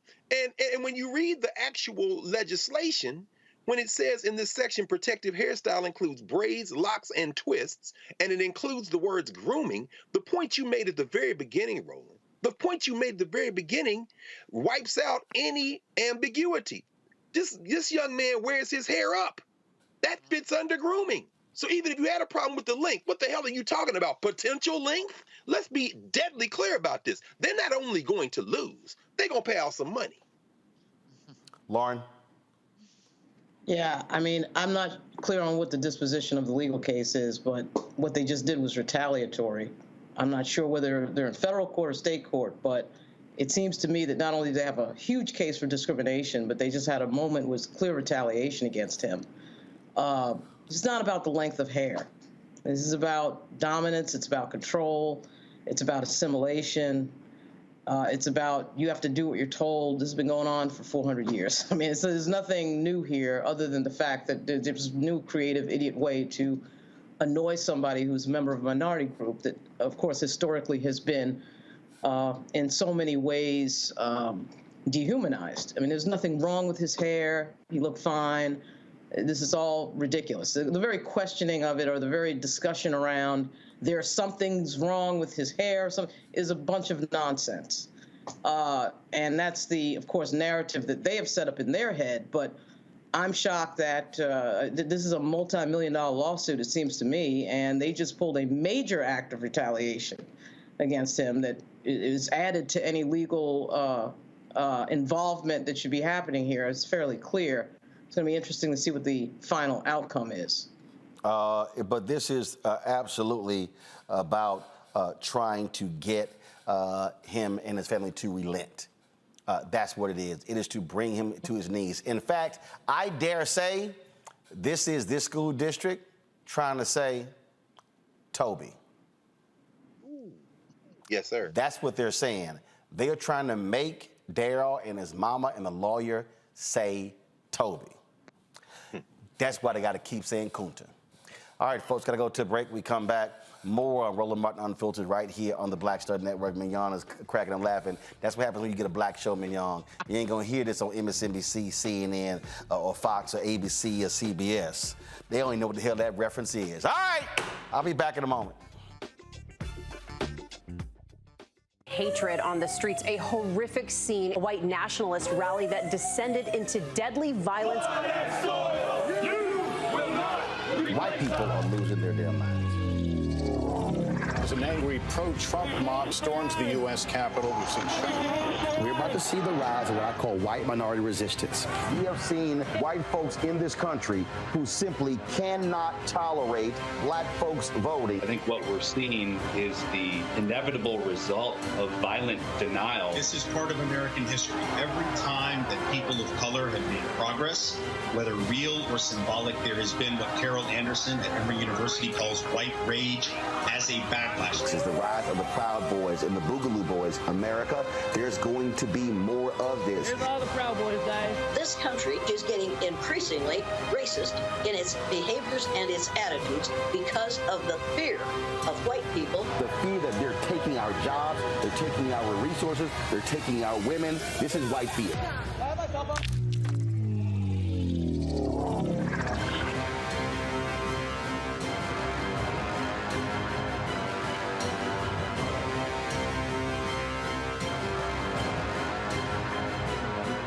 On a Next, A Balanced Life with me, Dr. Jackie, we meet Ricky Fairley. She was given a death sentence by her doctor 11 years ago. But for Ricky, giving up was not an option. She declared war on her disease. turned her entire life upside down and won the battle. I know that God left me here to do this work. And when you talk about faith, faith is what got me through. I mean, I had to relinquish my faith and give my life to God and say, okay, God, what have you got for me? And He gave me my purpose. And that's why I'm here. Her amazing story of strength, balance, and survival here on A Balanced Life with Dr. Jackie on Black Star Network.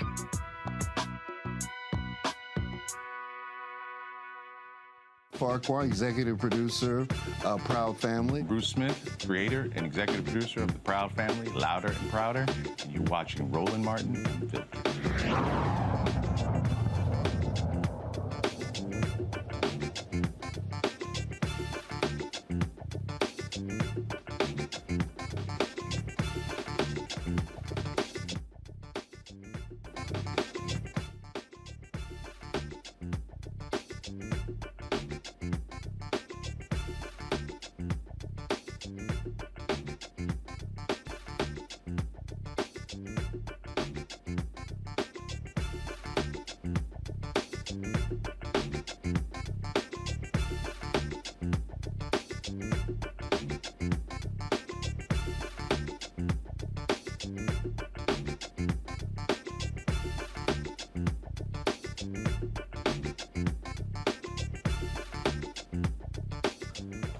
Vice President Kamala Harris continues her college tour. Yesterday, she was in Charleston, South Carolina. Today, she was in Nevada. She participated in a moderated conversation with students at the North Las Vegas campus of the College of Southern Nevada. Here's some of that conversation. I really love and admire your use of language. Not fighting against, fighting for. Yeah. Talking about the solution because there is a problem. Like, this is our democracy, this is our government, taking it back. I remember the first time I went to the White House, I heard it called the People's House. Yeah, right. And that, for me, did a complete paradigm shift on how I saw my government and feel comfortable now to call it my government, my democracy. Right. So thank you for that shift for us, and I'm sure a lot of us in this room are gonna go back and really fight for something and not against something. Right. And you have been fighting for most of your life with your family and with our government. And what are some things that you are most proud of that you've been able to put into place thus far?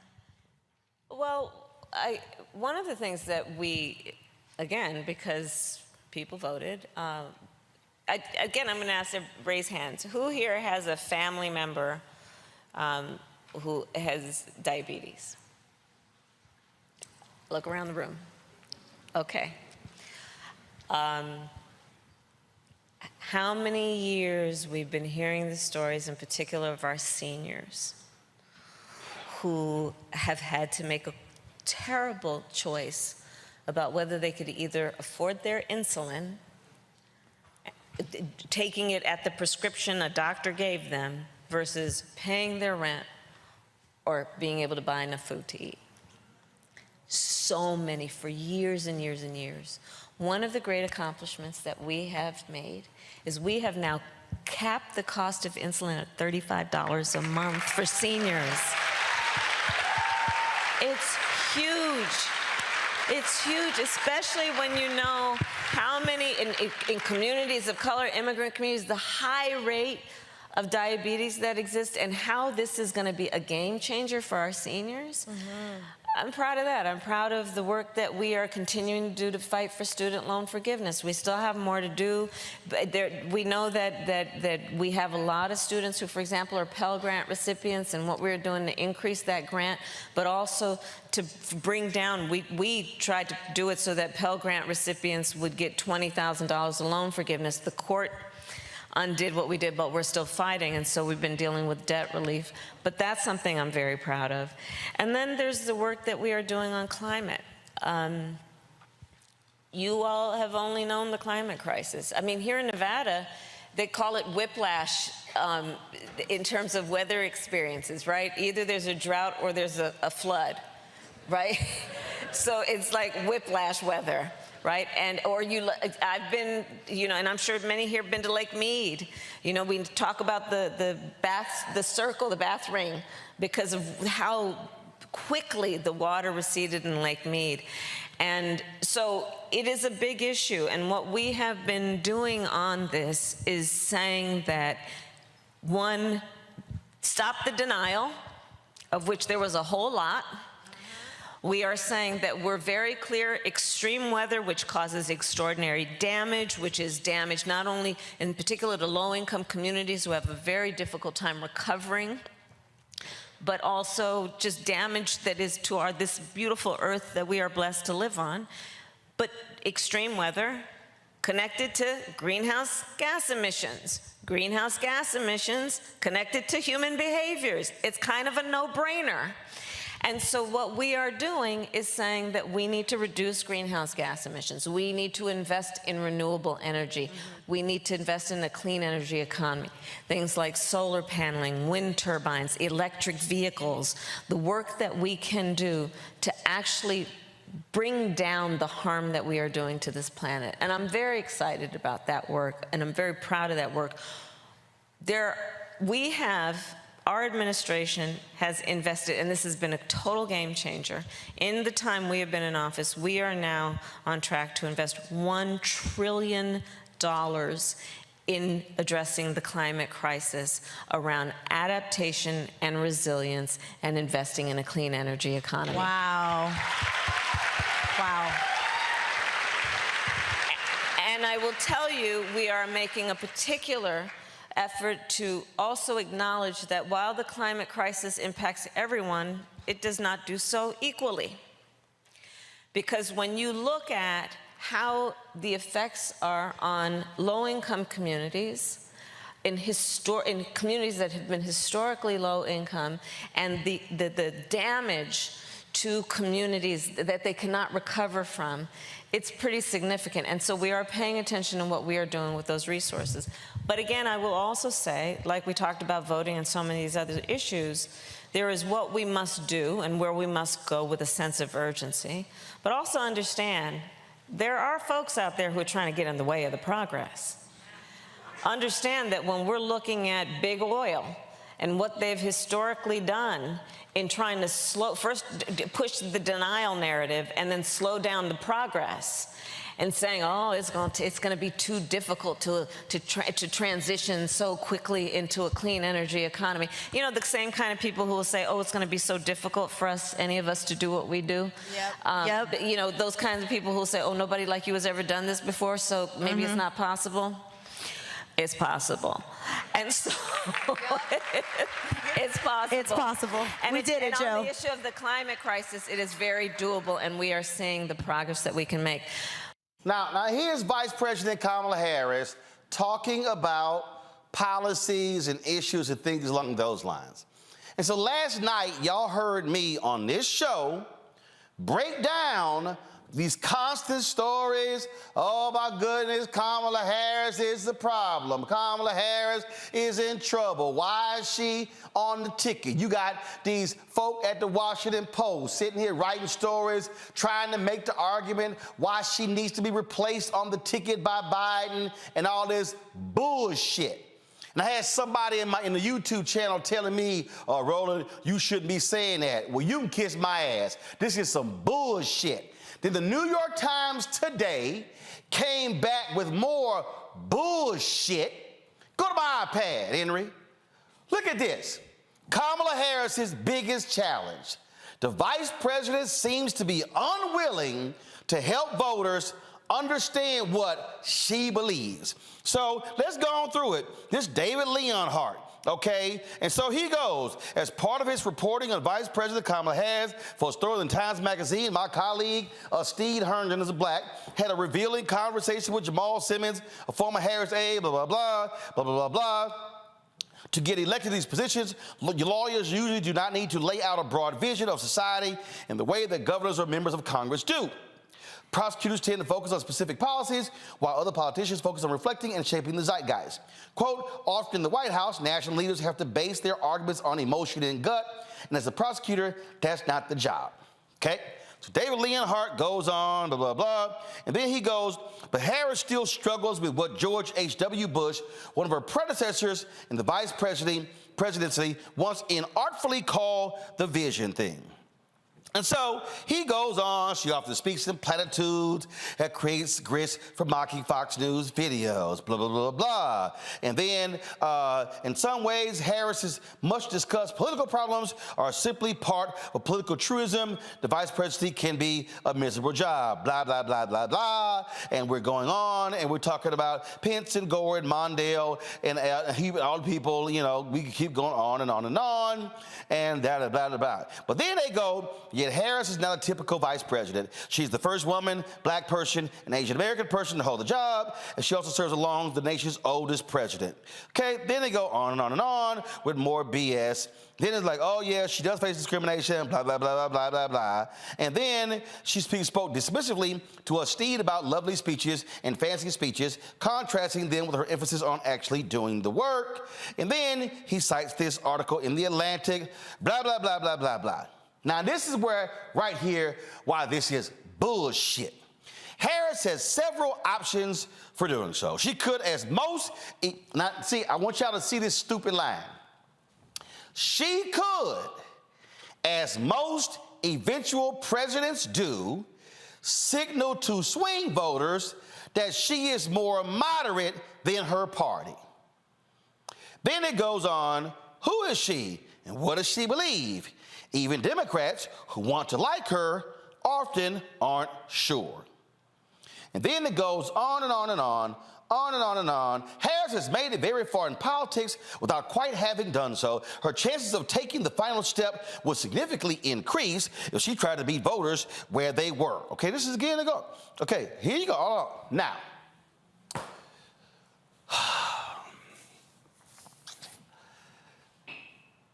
this is some stupid shit. Now, I already told y'all, Kamala Harris can't be walking around saying, here are my thoughts on this, my thoughts on this, my thoughts on this. Why? Because she has to follow the big guy. I know for a fact that there were things that Joe Biden disagreed on with Barack Obama. But because Joe Biden was President Obama's vice president, do you know what Biden's job was? Get his ass in line. That's your job. The vice president is not a U.S. senator who can take whatever position that they want. The vice president is not a member of Congress who can say, I'm representing the 700,000 people in my congressional district. No. The vice president's job is unique in politics in that they have to follow lockstep behind the boss. Mike Pence, his ass was a ventriloquist for 4 years. Donald Trump would say some of the stupidest, dumbest shit you have ever heard in your damn life. And Mike Pence would stand there like a Stepford husband and would say, I stand clearly behind the most important and the greatest president that we've had in the history of the United States, Donald Trump. Now, that was a thought bubble. The thought bubble will say, this is some bullshit I'm having to say about this lying, narcissistic asshole, but I got to say this because I'm the damn vice president. It's a fact. So all these reporters, they sit their ass at the Atlantic and the New York Times. Why won't Kamala Harris? Why won't she define herself? Why won't she tell the voters how she's more moderate? Blah, blah, blah, blah. She can't because she's the vice president. Because let me tell y'all what's going to happen. The moment Kamala Harris says something that's partially different from Joe Biden, Karine Jean-Pierre, Anita Dunn, the chief of staff. Why is the vice president contradicting the president? Why is the vice president not saying the same thing? Is the vice president and the president on the same page? Is the vice president and the president, are they having friction? Are they not getting along? Those are going to be all the new stories. And so then the same people write these stories and then go, I don't understand why her polling numbers are down. I don't understand why she's not popular. I don't understand why voters are confused about who Vice President Kamala Harris is. Easy, because you dumbasses keep writing stories like this, which then casts doubt as to whether she has an opinion on stuff. And then this fool actually wrote, which is just beyond stupid to me, is that, oh, if she's going to be a president one day, she's going to have to speak to these issues. They running for re-election. Everybody knows the moment the vice president starts acting like they running for president, it's a problem. Am I the only person who watched the damn West Wing? Am I the only person who watched Scandal? Everybody know this shit in TV.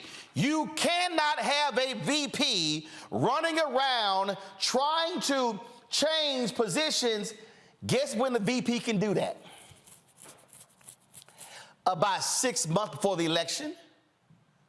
Because even when Al Gore was running for president, Al Gore couldn't do and say a lot of stuff that was really different from Clinton because they were still in office.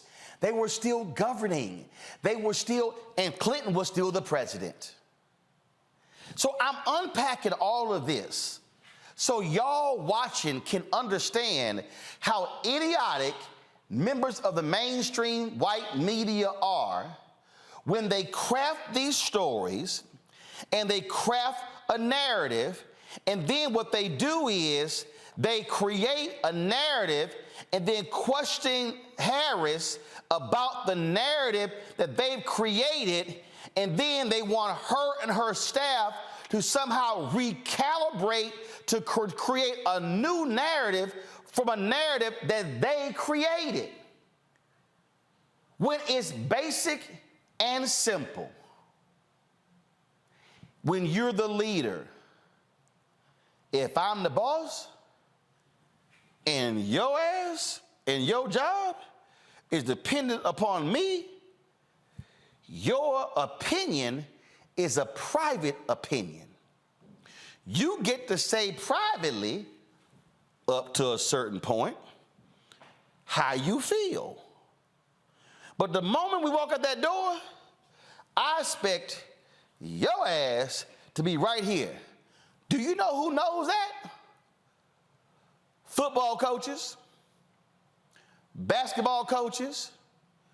When the last time you seen an assistant head coach, after they had a loss, go before the media and say, man, that was a bullshit call the head coach made. I don't know why his ass made that call. I would have made a whole different call. If that ever happens, I'm gonna tell y'all right now, that assistant head coach gonna have a new damn job or gonna be looking for a job 24 hours later. No, your job is to fall in line with the leader. And so that's what you're seeing here. And so they create the narratives that then become self-fulfilling prophecies. That's why I really hope the team around Vice President Kamala Harris stop giving these fools all the damn time in the world to write these BS stories. Here's my whole deal. Go talk to Aaron Haynes with the 19th. Do that. Come sit down and have an hour conversation with me. Go talk to Ricky Smiley and D.L. Hughley and Steve Harvey and Dee Dee in the morning. Go talk to Black Radio. Go talk to Black columnists at different papers, at the LA Times, at the Chicago Sun-Times, at the Houston Chronicle, at the Charlotte Observer, around the country. Enough with playing their games, because you're not going to win their games. What they are trying to do is they are trying to box this vice president in, and she's already in a box. Because the truth be told, there are some people around Biden who don't want her having a larger position. Oh, I'm being real clear. And let me be real, I said it again last night. There's a bunch of people in the Democratic Party who don't want VP Kamala Harris to succeed because they've got some candidates that they are standing behind who are going to run in 2028. Do not be, so when y'all read these stories, you need to understand that there are agendas at play. And listen, here's the deal. I ain't got no agenda. I had a phone number when she was in the Senate. I ain't got a phone number now. I ain't got Doug's phone number. I don't get it. I mean, I got invited to the hip hop party. I've never had a private conversation with the vice president. Last time when she was at Essence, when she was running for office. Sure, I speak to her. We had a quick interview when we were in Selma. So I ain't got no dog in this hunt. I don't. What I do have, the dog that I do have in this hunt are the folks who want to minimize black political leaders and the folks who are playing games and they want to act like a lot of us don't see the games that they've been playing. Y'all need to understand what's at play. And so you're going to keep seeing these stories, and they're going to justify by saying, well, we're just asking these questions, because he's 80 years old, and she could be the president. I'm going to leave y'all on this note before I go to the panel. Do y'all remember when George W. Bush was president, and he was in the residence alone watching a football game? His ass choked on a chip and passed out. If George W. Bush had choked on that chip and busted his head on a table, Dick Cheney could have been the next president of the United States. So this whole idea about, oh my goodness, he's 80 and, any day now, she can be the president. Hell, any day now, anybody can be the damn president. We just saw in New Jersey, Lieutenant Governor of New Jersey, a sister, she passed away. She had cancer. We've seen elected officials die in plane crashes. Y'all, these things actually happen in the real world. But you need to understand the games being played. Lauren, I want to go to you first. When I see one of these stories, it's amazing how they all say the exact same thing, just in different ways. Yeah, you know what I need? I need the black reporters who get, somehow involved in these stories to sort of wake up to what the game is here. She is actually the most criticized vice president in the history of the United States.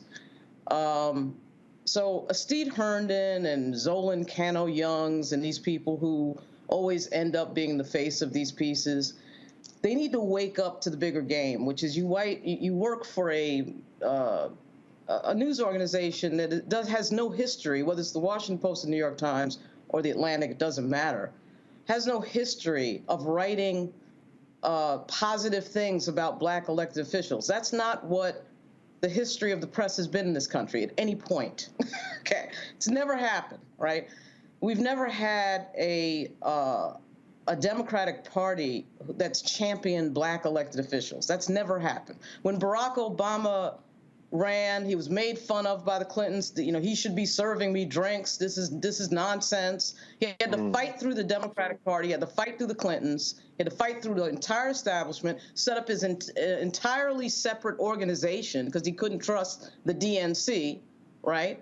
There's never been a time when white Democrats have championed any black politician. So, if we just look at history, basic recent history, we don't have to go back to the 50s or, when the parties flipped or any of that stuff. We could just look at that. We had a vice president once upon a time who shot somebody in the face at a hunting trip. That would be Dick Cheney.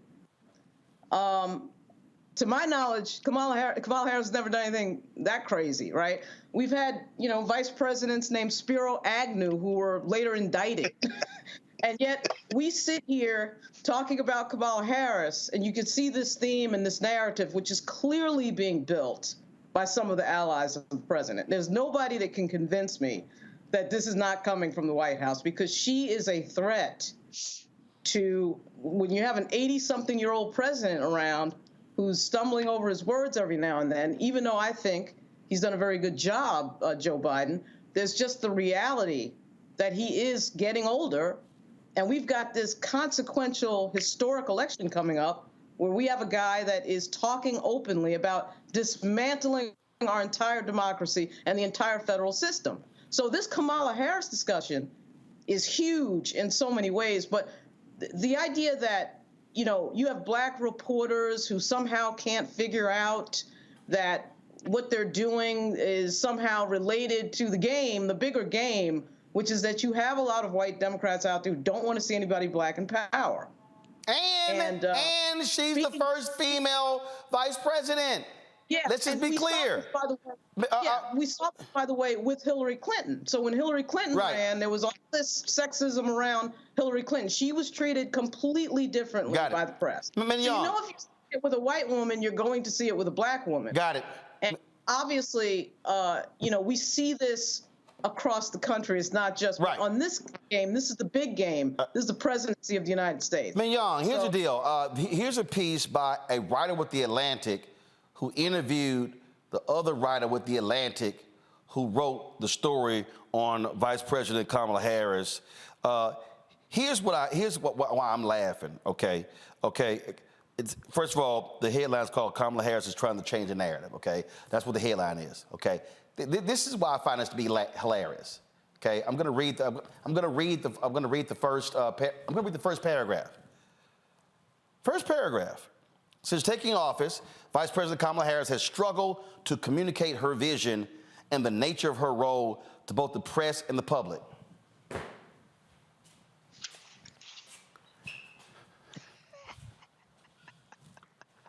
It ain't her vision. It's Biden's vision. She struggled to communicate her role. What's her role? Sit your ass down in case anything happens. I'm sorry, we all know the role of the vice president.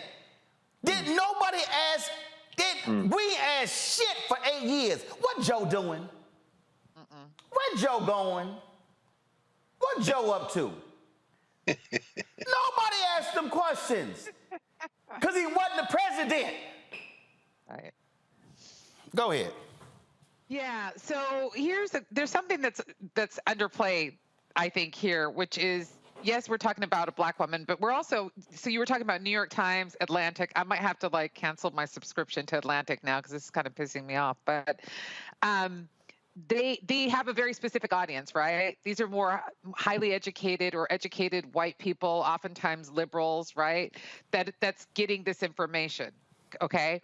Which oftentimes people will say to you, the most dangerous people in the world are liberal or white liberal people, right? And I think that in that respect, they could very well be, because oftentimes these writers are writing things that their audience wants to hear, right? There's one thing that's really concerning to me about all of this, which is it's almost as if she's not supposed to be able to play this role, right? So by sort of planting this narrative about, oh, what's her vision, what she's supposed to do, that kind of plays with this, well, black women don't play by the rules, so, you know, but this one is playing by the rules, so we're not really sure what she's doing. And it's just this weird, very strange, kind of way of playing on these stereotypes about black women are supposed to be assertive, black women are supposed to be loud, black women are supposed to be out front, right? And Kamala's not really that. So maybe she's just not black enough, right? Then they'll do that later on. She can't win. No, she's playing the role well, and that's what's driving them crazy. And she's playing it to a T. You're right. She's supposed to support the president, and that's her job. And it's making them crazy that she's so successful at it. Yeah, I mean, just Greg, I just sit here, and again, everybody who's watching, this is not, ooh, I have to go out and defend Vice President Kamala Harris. No, I'm just I'm sick of lazy-ass media people. I'm sick of every story being the same, whether it's Politico, the Washington Post, the New York Times, the Atlantic. Because, see, everybody watching, and Greg, you know this, all these damn reporters, they all read each other. People ask me all the time, oh, Roland, did you read so-and-so's piece? No, I ain't read that shit. Oh, did you read so-and-so? Did you read Maureen's Dow column? No, I have never actually woke up and said, I wonder what Maureen Dowd is thinking today. No, I've never. I don't read into this crap. When I was at CNN, they'd be like, oh, did you see what so-and-so wrote? No. You know why? I call my own people. I can actually get information from my own sources. I'm not gonna base my opinion on what somebody else write. And they all talk to each other. Look, I'm gonna tell you straight up, CNN, the Washington, D.C. people at CNN never wanted me. Greg, they never wanted me. Because I came through New York. And they were like, look, I don't know who this guy is. We don't know him. Yes, because y'all keep talking to the same boring, bland-ass people who go to the same boring, bland-ass dinner party conversations, have drinks with one another. That's why they all sound the same. And then when a Negro like me come along, they be like, damn, he sound different. Yes, because I don't hang out with y'all simple Simon asses. And that's what all of this is. So this becomes reverb. It just becomes reverb and just written a different way and different publication. And it then creates the impression in the public, oh, I heard she's a problem. What does reverb do? Problem.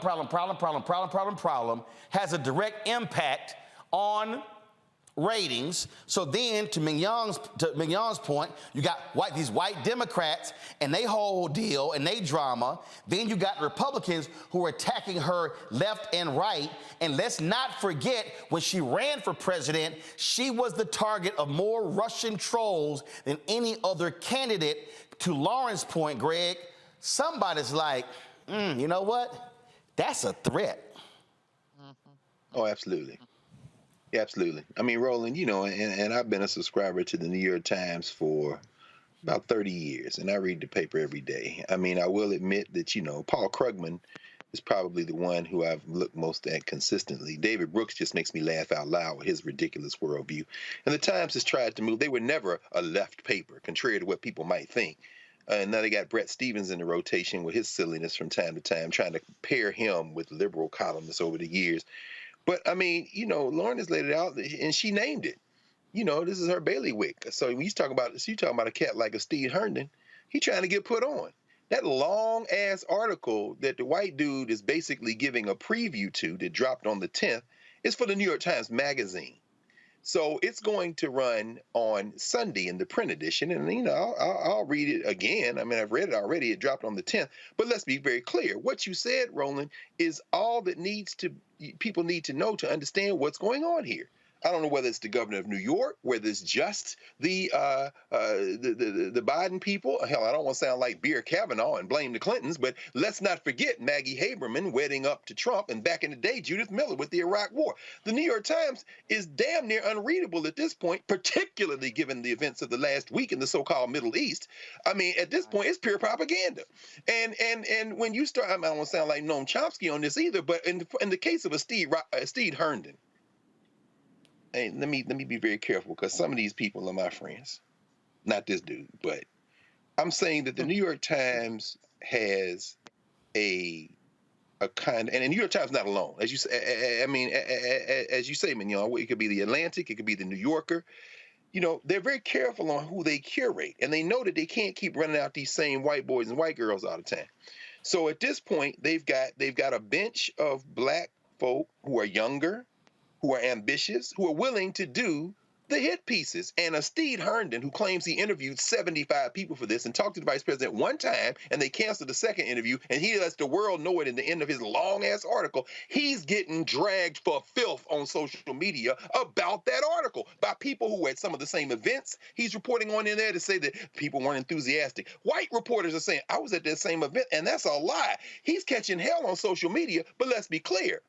The New York Times, the Atlantic, the New Yorker, the New Republic, you name, they are not written, as you heard Mignon say. This is not for the hoi polloi.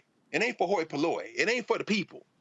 It's for the policymakers, the inside baseball people, and they got the long knives out for Kamala Harris. And one of them long knives might be coming from the West Coast, even though the governor Newsom appointed in the Senate seat one of Kamala Harris's backers, who is quoted in the article. This is some intrigue, Shakespeare, Julius Caesar shit going on right now. And again, and the TV version, they all watch Morning Joe. Oh, no question. And that's just the real deal. All right, y'all. I got. Man, I told you, look, we don't hold back on this show. This ain't the mother people show. Oh, this is black and independent. And for everybody out there wondering, because I love the people sitting there telling me, I had some food yesterday, man, you need to stop cussing. First of all, kiss my ass. That's first. I mean, we're gonna start there. And I just want y'all to understand. All I want y'all to understand. This is what MLK wrote in, first of all, that slogan from the nation's first black newspaper. We wish to plead our own cause, too long have others spoken for us. So we get to speak for us on this show. But the other quote came from Dr. King in his book, Where Do We Go From Here, Chaos of Community? When he said there are 4 institutions that are structured to liberate black people. One of them he called the Negro Press. And this is what he said about the Negro Press. He said that there are too many Negro newspapers. Too many Negro newspapers have veered away from their traditional role as protest organs, agitating for social change, and have turned to the sensational and the conservative in place of the substantive and the militant. That's why we do what we do, because we're not about to sit here and bend over and bow down and repeat what everybody else talk about. That ain't how we roll. Going to a quick break. We come back. We're going to remember one of the 3 survivors of the Tulsa Race Massacre who passed away at the age of 102. Back in a moment. On the next Get Wealthy with me, Deborah Owens, America's Wealth Coach, you're going to learn about the silver tsunami, which means that 1 million people are turning 65 every day, and they're going to need some kind of care.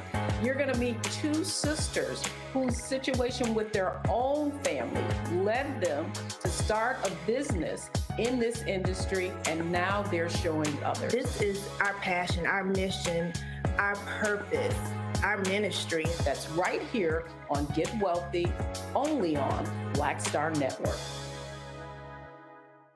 Next on The Frequency with me, Dee Barnes, actress, writer, and advocate Ray Dawn Chong is here to discuss her childhood and break down her life in Hollywood, a show you don't want to miss. Well, even at my peak when I was getting a lot of stuff, as soon as I was working a ton, I heard people whispering, oh, we don't want to pay her because we're giving her a break.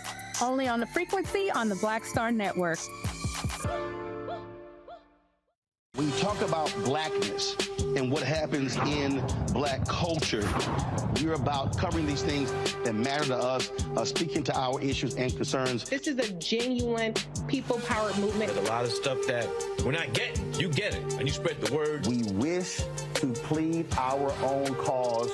Too long have others spoken for us. We cannot tell our own story if we can't pay for it. This is about covering us. Invest in black-owned media. Your dollars matter. We don't have to keep asking them to cover our stuff. So please support us in what we do, folks. We want to hit 2,000 people, $50 this month, raise $100,000. We're behind 100,000, so we want to hit that. Y'all money makes this possible.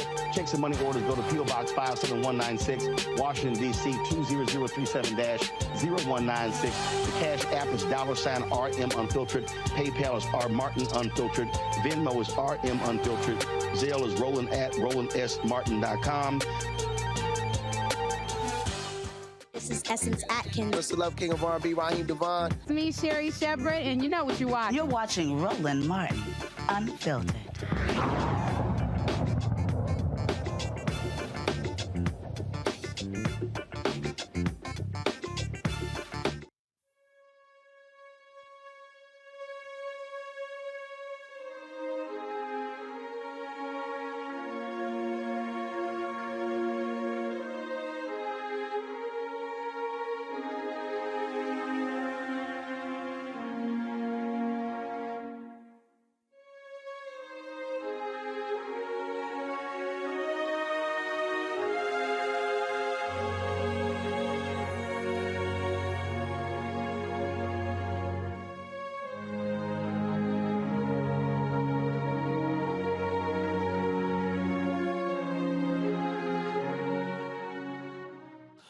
Hughes Van Ellis, also called Uncle Red, folks.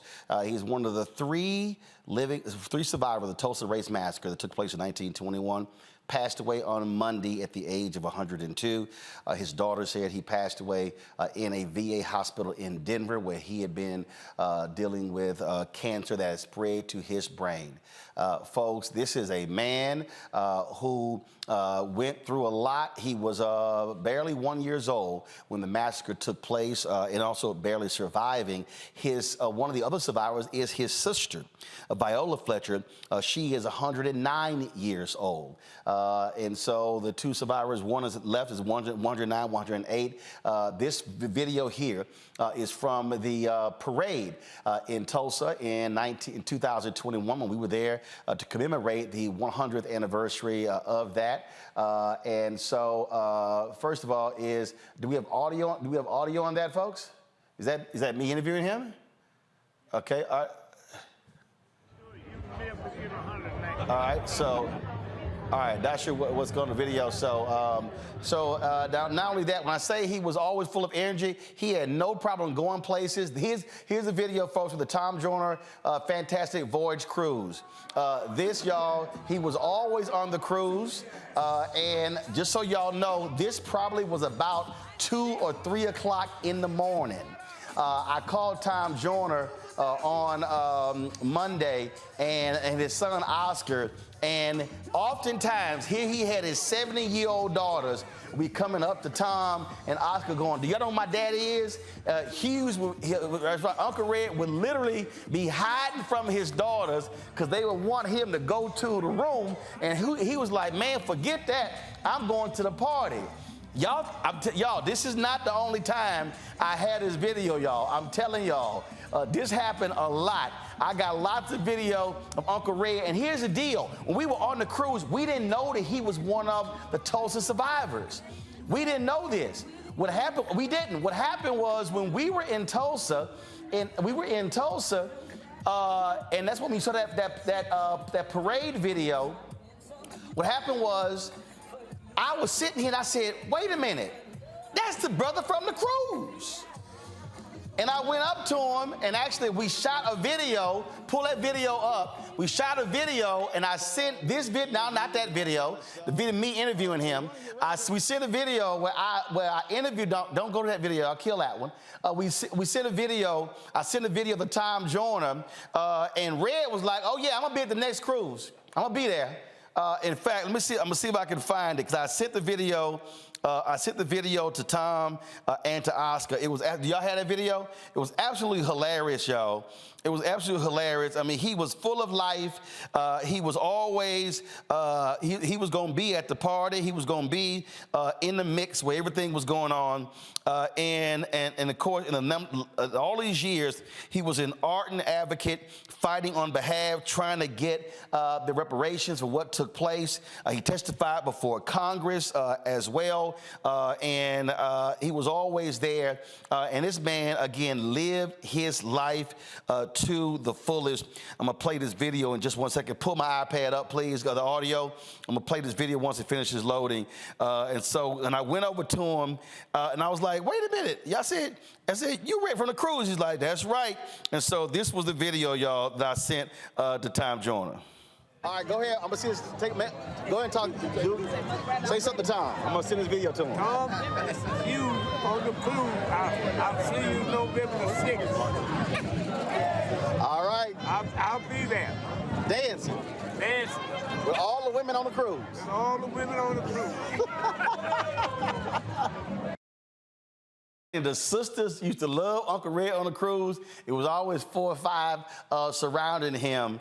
Again, that right there, Greg, is what you call living a really long, fruitful life. Yeah, brother. Yeah, brother. Travel well to the ancestor, Baba Hughes, Uncle Red. Of course, and our sister, Ajua Batwe Asmoa, who was also the architect of the Crown Act generally, she'd kill me if I didn't mention this, of course, because Ajua was at the Ghanaian embassy here in D.C. earlier this year when they had a ceremony reinforcing what they had done in Ghana where his honorary name as a chief is Neolante, and that was extend citizenship to Uncle Red and his sister. And of course, we know that his sister Viola Flora Fetchers, who's 109, and Sister Leslie Benningfield Randall, 108, are the last known survivors of the massacre now. But Uncle Red was the man, and is the man, brother. I just hope. Look at man, y'all. that just brings joy to your face. I take 102 today, brother, as a black man in America. So travel well, Uncle Red. You're gonna be a powerful ancestor, brother. Ashe. You would get a kick out of seeing those videos, Mignon. I am, because he was just so full of joy and so full of life. But you know that it's funny because I'm looking at the ages and I'm like 102. You know, I'm a biomedical biobehavioral researcher, right? And I'm thinking 102, 108, and 109. I'm like, how did they get there, right? And it could be this collective struggle. This. I mean, obviously, you see that he's connected to his world and his people and his being, and you know, whatever his came forward in his past. You know, he fought for something, for justice, for accountability, for, you know, liberation of those that were wronged. And so he just makes me very happy, right? I'm just wondering what was in the water back in Tulsa in those days, because 109, 109 is a long time to live. So I think it's all that collective struggle. And unfortunately, he did not get to live to see them win their fight, Lauren. The battle continues. DeMario Solomon Simmons is their attorney. They continue to fight the city of Tulsa, state of Oklahoma, and the federal government. Yeah, and that's the problem. And if they don't get anything, which it looks like what the strategy is to wait them out, obviously. I mean, that's obviously the strategy. Again, when have we ever seen it in history where anybody who has been, anyone black who has been treated in this way, gotten repaired financially? And obviously these plaintiffs should have a long time ago. But I think their strategy is to just wait them out and just keep delaying, et cetera, and so on. But that's the real question. Is anyone going to actually win in court?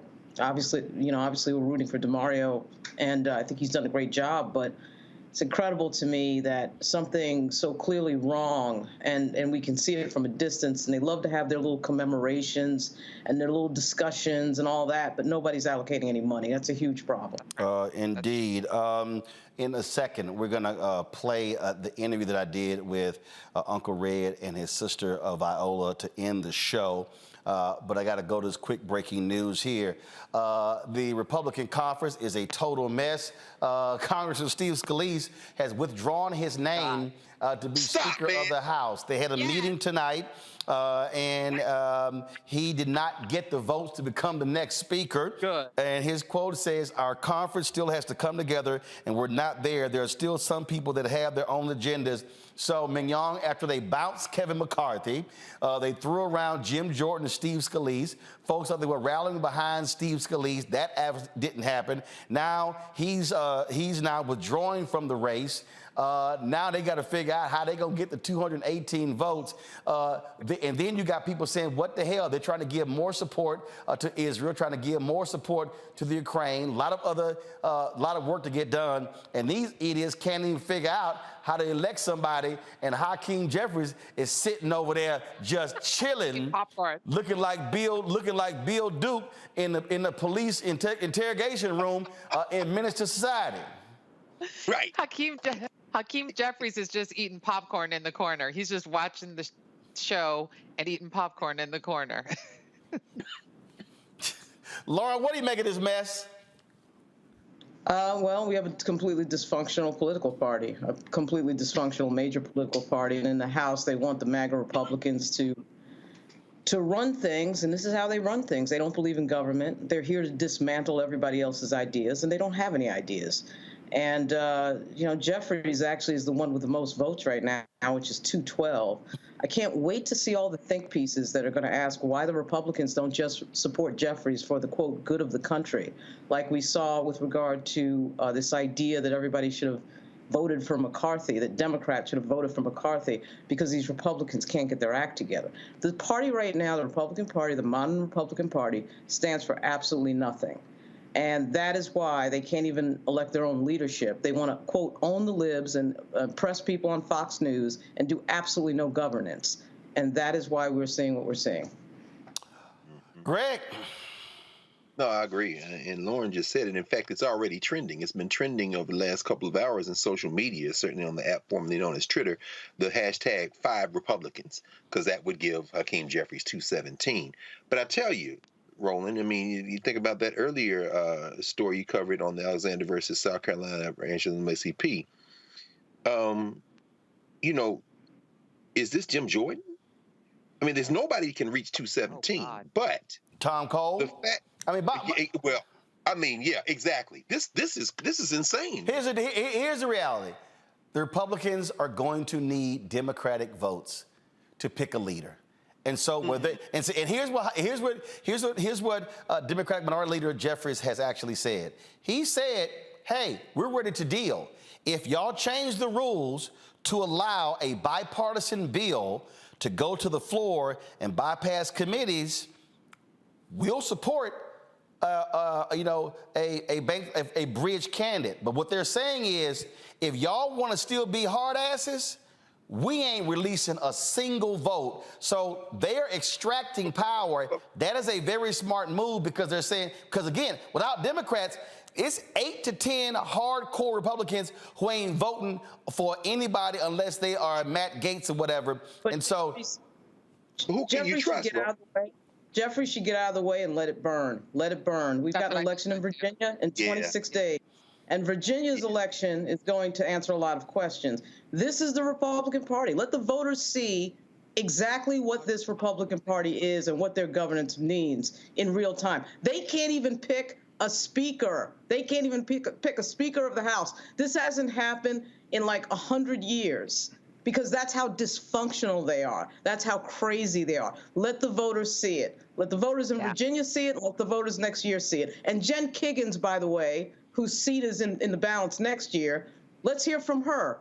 Is she, we have a crisis in the Middle East. We have 30 days until we run out of money for the government. This is Republican governance. Jeffrey should allow it to just burn and witness it. That's what he should do.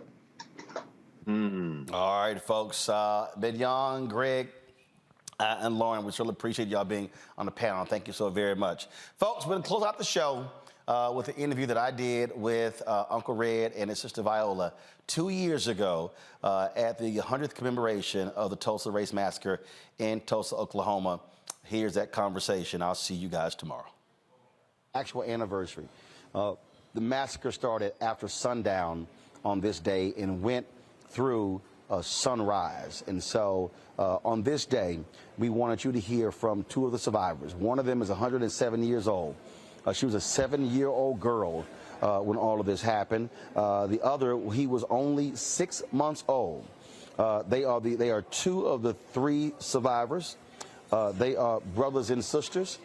We had an opportunity to catch up with Big Red and Viola on yesterday at the Survivors and Descendants Luncheon that took place downtown. And here is my interview with two of the three survivors of the Tulsa Race Massacre that took place 100 years ago today, where 36 blocks of blackness was utterly destroyed by white domestic terrorists.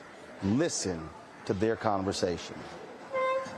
This week from folks and photos and interviews and all kind of stuff. Are they running your racket? Now, I have to start with, I'm a little hard of hearing on that side. I said folks have been sitting here taking pictures and a lot of energy having y'all in the parade and other events. Are they running your racket? Oh, yes. Oh, yes. Yes. But I love the parade. The horse, we had a chance to ride in a horse and wagon. Yes, sir. That was really enjoyed that. And I'm sure he did, too. I enjoy this. This is exciting to me. This history. So many people. I'm just overwhelmed with this. I didn't think this would ever happen to me in my life. So my life has been good, but this is special. And I love attention. love attention. Yes, I do. So I'm so overwhelmed with just, I can't get over it. I'm just so happy about this. How does it make you also feel to see a younger generation, learning the history and really now wanting to understand what happened here 100 years ago? I think it's wonderful, but I don't think enough history has been said about it throughout the years, because I've met so many people that say they've never heard about it. So I think more history is what we'll have to have, to make everybody realize that it happened. I have a niece, she's 70 years old. She says she didn't know about it. Just right up there at Bartersville. She's 70. Yeah.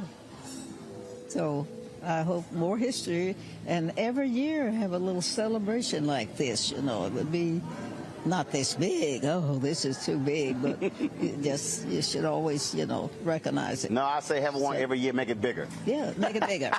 That's right. Now I tell the young people, look up, don't turn back. I tell them, you are number one. So it's only one. We only live. All of us is the same. Races, creeds. We are Americans, and I want you to believe you are number one. So that's what I tell the young people. Yesterday at the parade, I was glad to see mixed kids. Black, white, green, all colors. So that brings us so close together.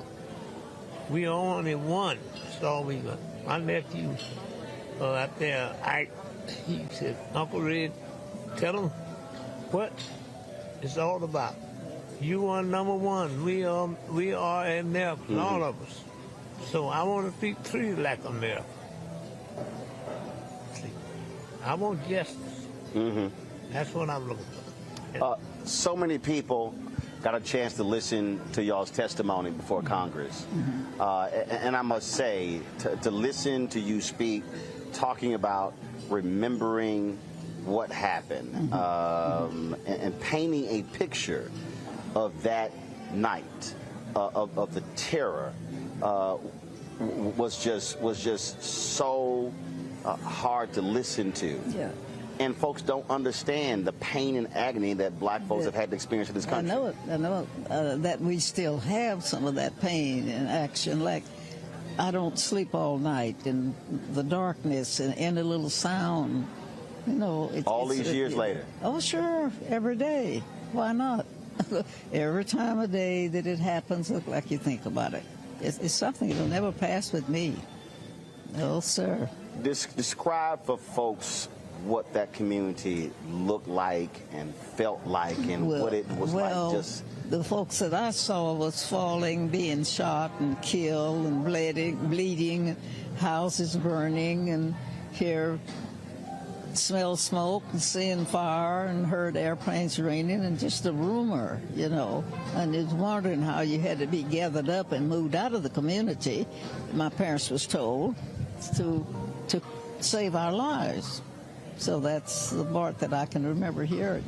Where did y'all go afterwards? I think to a little town called Claremore, Oklahoma. Yeah, from here. We lived someplace up there out on the north end of town, and so I don't know the name of the highway or anything, but that's where we went and stayed, lived for.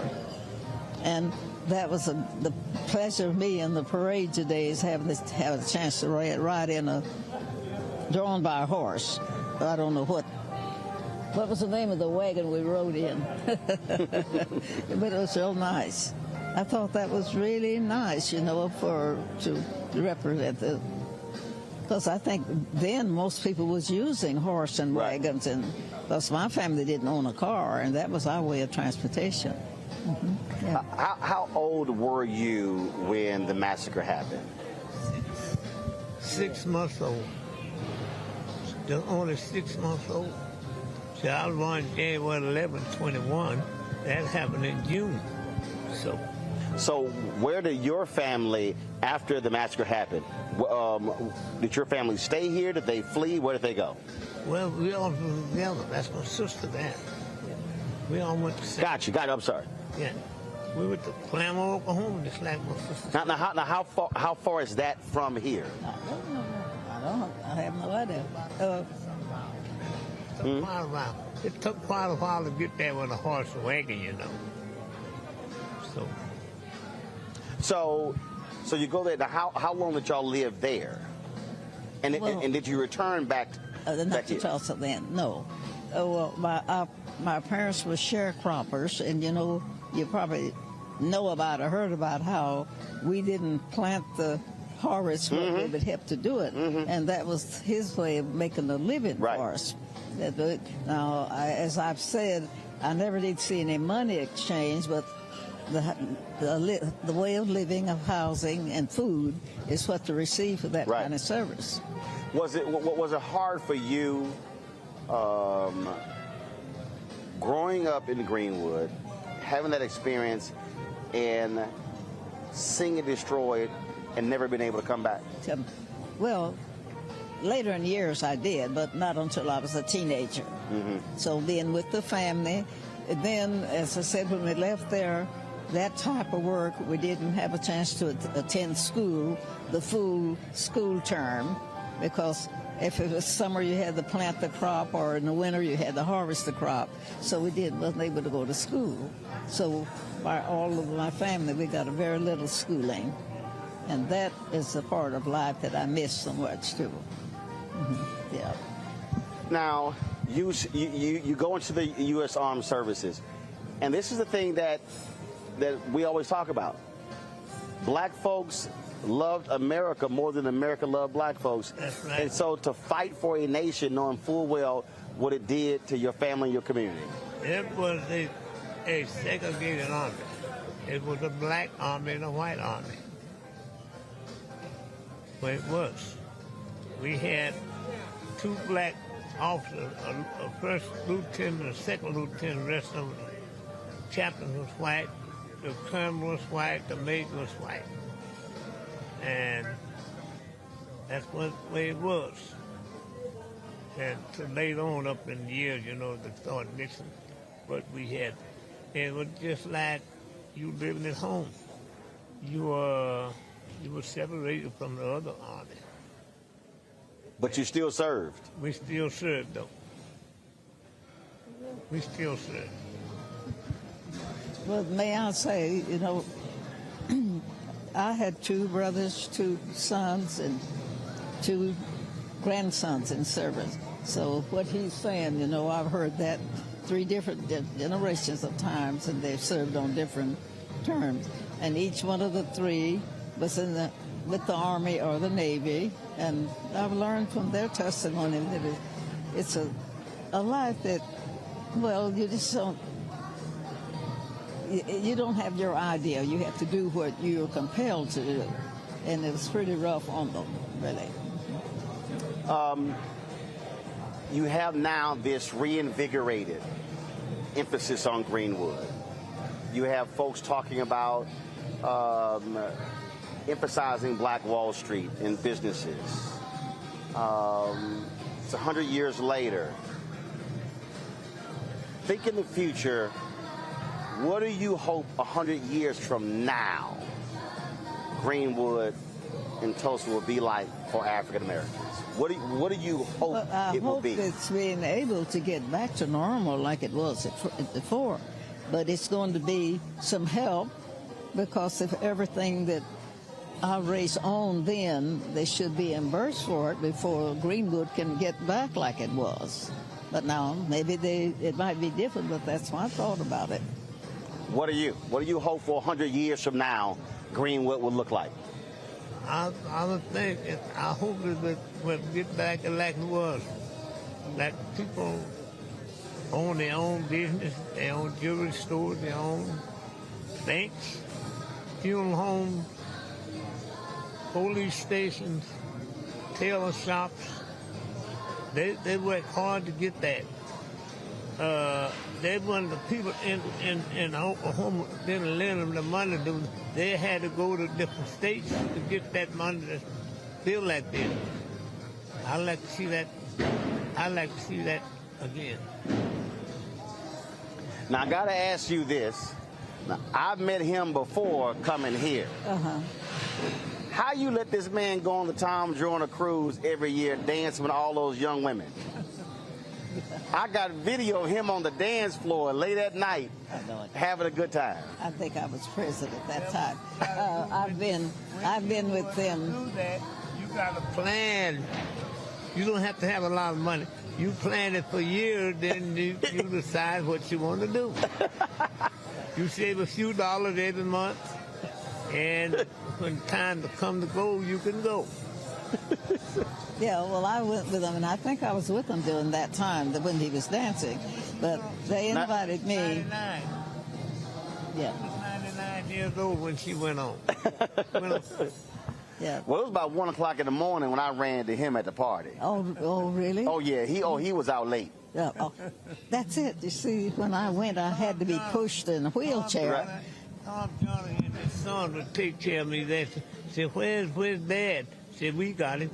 So I didn't worry. I had people that looked after me on the cruise. Mm-hmm. Yeah. He was taking tequila shots. Oh.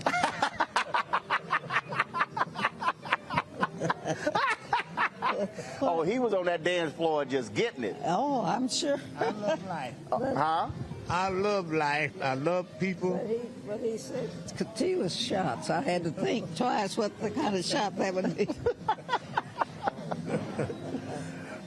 Now, what kind of shots are they getting? What's this little herb that's growing? They taking all kind of shots now. I mean, but it's a what are they? That's a Mexican shot.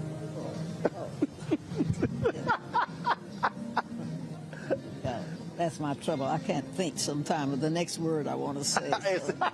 It's all good. It's all good. So you absolutely love life and you live it. I tell people all the time, my hashtag is live life, love it. You got one. You don't sit there going through life being sad. Yeah. And I think being active like that, you know, he had a large family and everything, and he and the family was always together. I think you dance more with your little granddaughter than, you know, and so that makes a difference, you know. That just love it. It's part of my life. Yeah. Well, my philosophy is if my legs still work, let's go. Well, sure, I know. I wish mine did, but this knee don't go very fast for me. So. Well, that's why I said people ask me all the time. They say, "Man, you always dancing and stuff." I say, "Look, there's ever a day I can't dance. There's gonna be some video of me getting down, so I can always say, just play the video, or you'll see the evidence." Oh no, when they give it a little tune, I can move up the upper part. You got the shoulder dance. That's what's going on now. It's taking pleasure away from the people. It's not going to be like it used to be. See, you like when you work 8 hours a day. You want to come home and like to have a nice dinner weekend. You like to go somewhere. You like football. You like to go to football, or baseball, or basketball. You can't do that no more. Well, hopefully, if folks take their COVID shots, we'll be able to get back to normal as fast as possible. That's what I'm hoping. Well, we have enjoyed being here. Greenwood is sacred ground. More than 300 folks lost their lives. But our mission is to keep speaking truth and keep the story going and not relying on somebody else to tell our story. And we're going to make sure that folks always are aware of your story, what happened here. I appreciate you digging me up and pulling me in on this. Well, I appreciate it. Well, like I say, I'm always running to him late at night on the dance floor. So, see, I didn't see you late at night on the dance floor, but like I said, I got video with him. Oh, really? Yeah. Well, I appreciate it. I hope y'all enjoy the rest of the weekend. You get that Hollywood attention with all the photos and all the love they've been showering on y'all. We will. We will. I'm sure we will. Experience, and it's something just special, you know, to be honored, to be telling a story about history. That's what I like. And I bet you didn't mind that $100,000 check presentation up there, huh? Man, oh my goodness, no. I didn't think this would ever happen to me. I've never seen that much money. Huh? Say it again? I've never seen that much money. There you go. We never had no money. Get this back on you. There you go.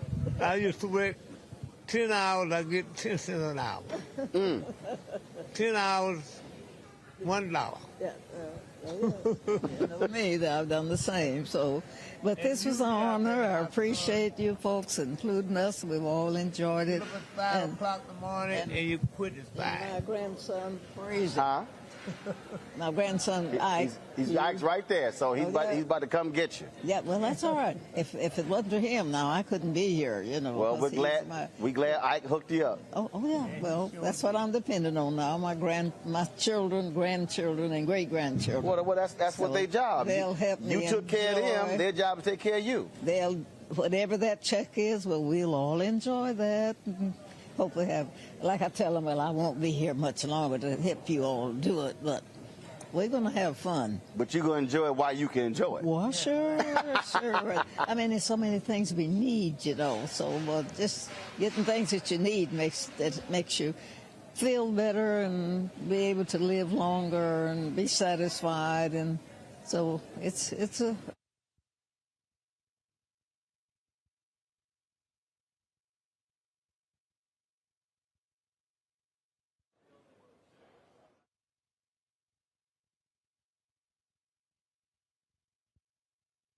Folks, Black Star Network is here. Oh, no punches! I'm real revolutionary right now. Support this man, Black Media. He makes sure that our stories are told. Thank you for being the voice of Black America, Roland. Stay black. I love y'all. All momentum we have now, we have to keep this going. The video looks phenomenal. See, there's a difference between Black Star Network and Black-owned media and something like CNN. You can't be Black-owned media and be scared. It's time to be smart. Bring your eyeballs home. You dig? Pull up a chair, take your seat. The Black Tape with me, Dr. Greg Carr, here on the Black Star Network. Every week, we'll take a deeper dive into the world we're living in. Join the conversation only on the Black Star Network. Hi, I'm Dr. Jackie Hood Martin, and I have a question for you. Ever feel as if your life is teetering and the weight and pressure of the world is consistently on your shoulders? Well, let me tell you, living a balanced life isn't easy. Join me each Tuesday on Black Star Network for A Balanced Life with Dr. Jackie. We're all impacted by the culture, whether we know it or not. From politics to music and entertainment, it's a huge part of our lives, and we're going to talk about it every day right here on The Culture with me, Faraji Muhammad, only on the Black Star Network. I'm Deborah Owens, America's Wealth Coach, and my new show, Get Wealthy, focuses on the things that your financial advisor and bank isn't telling you, but you absolutely need to know. So watch Get Wealthy on the Black Star Network.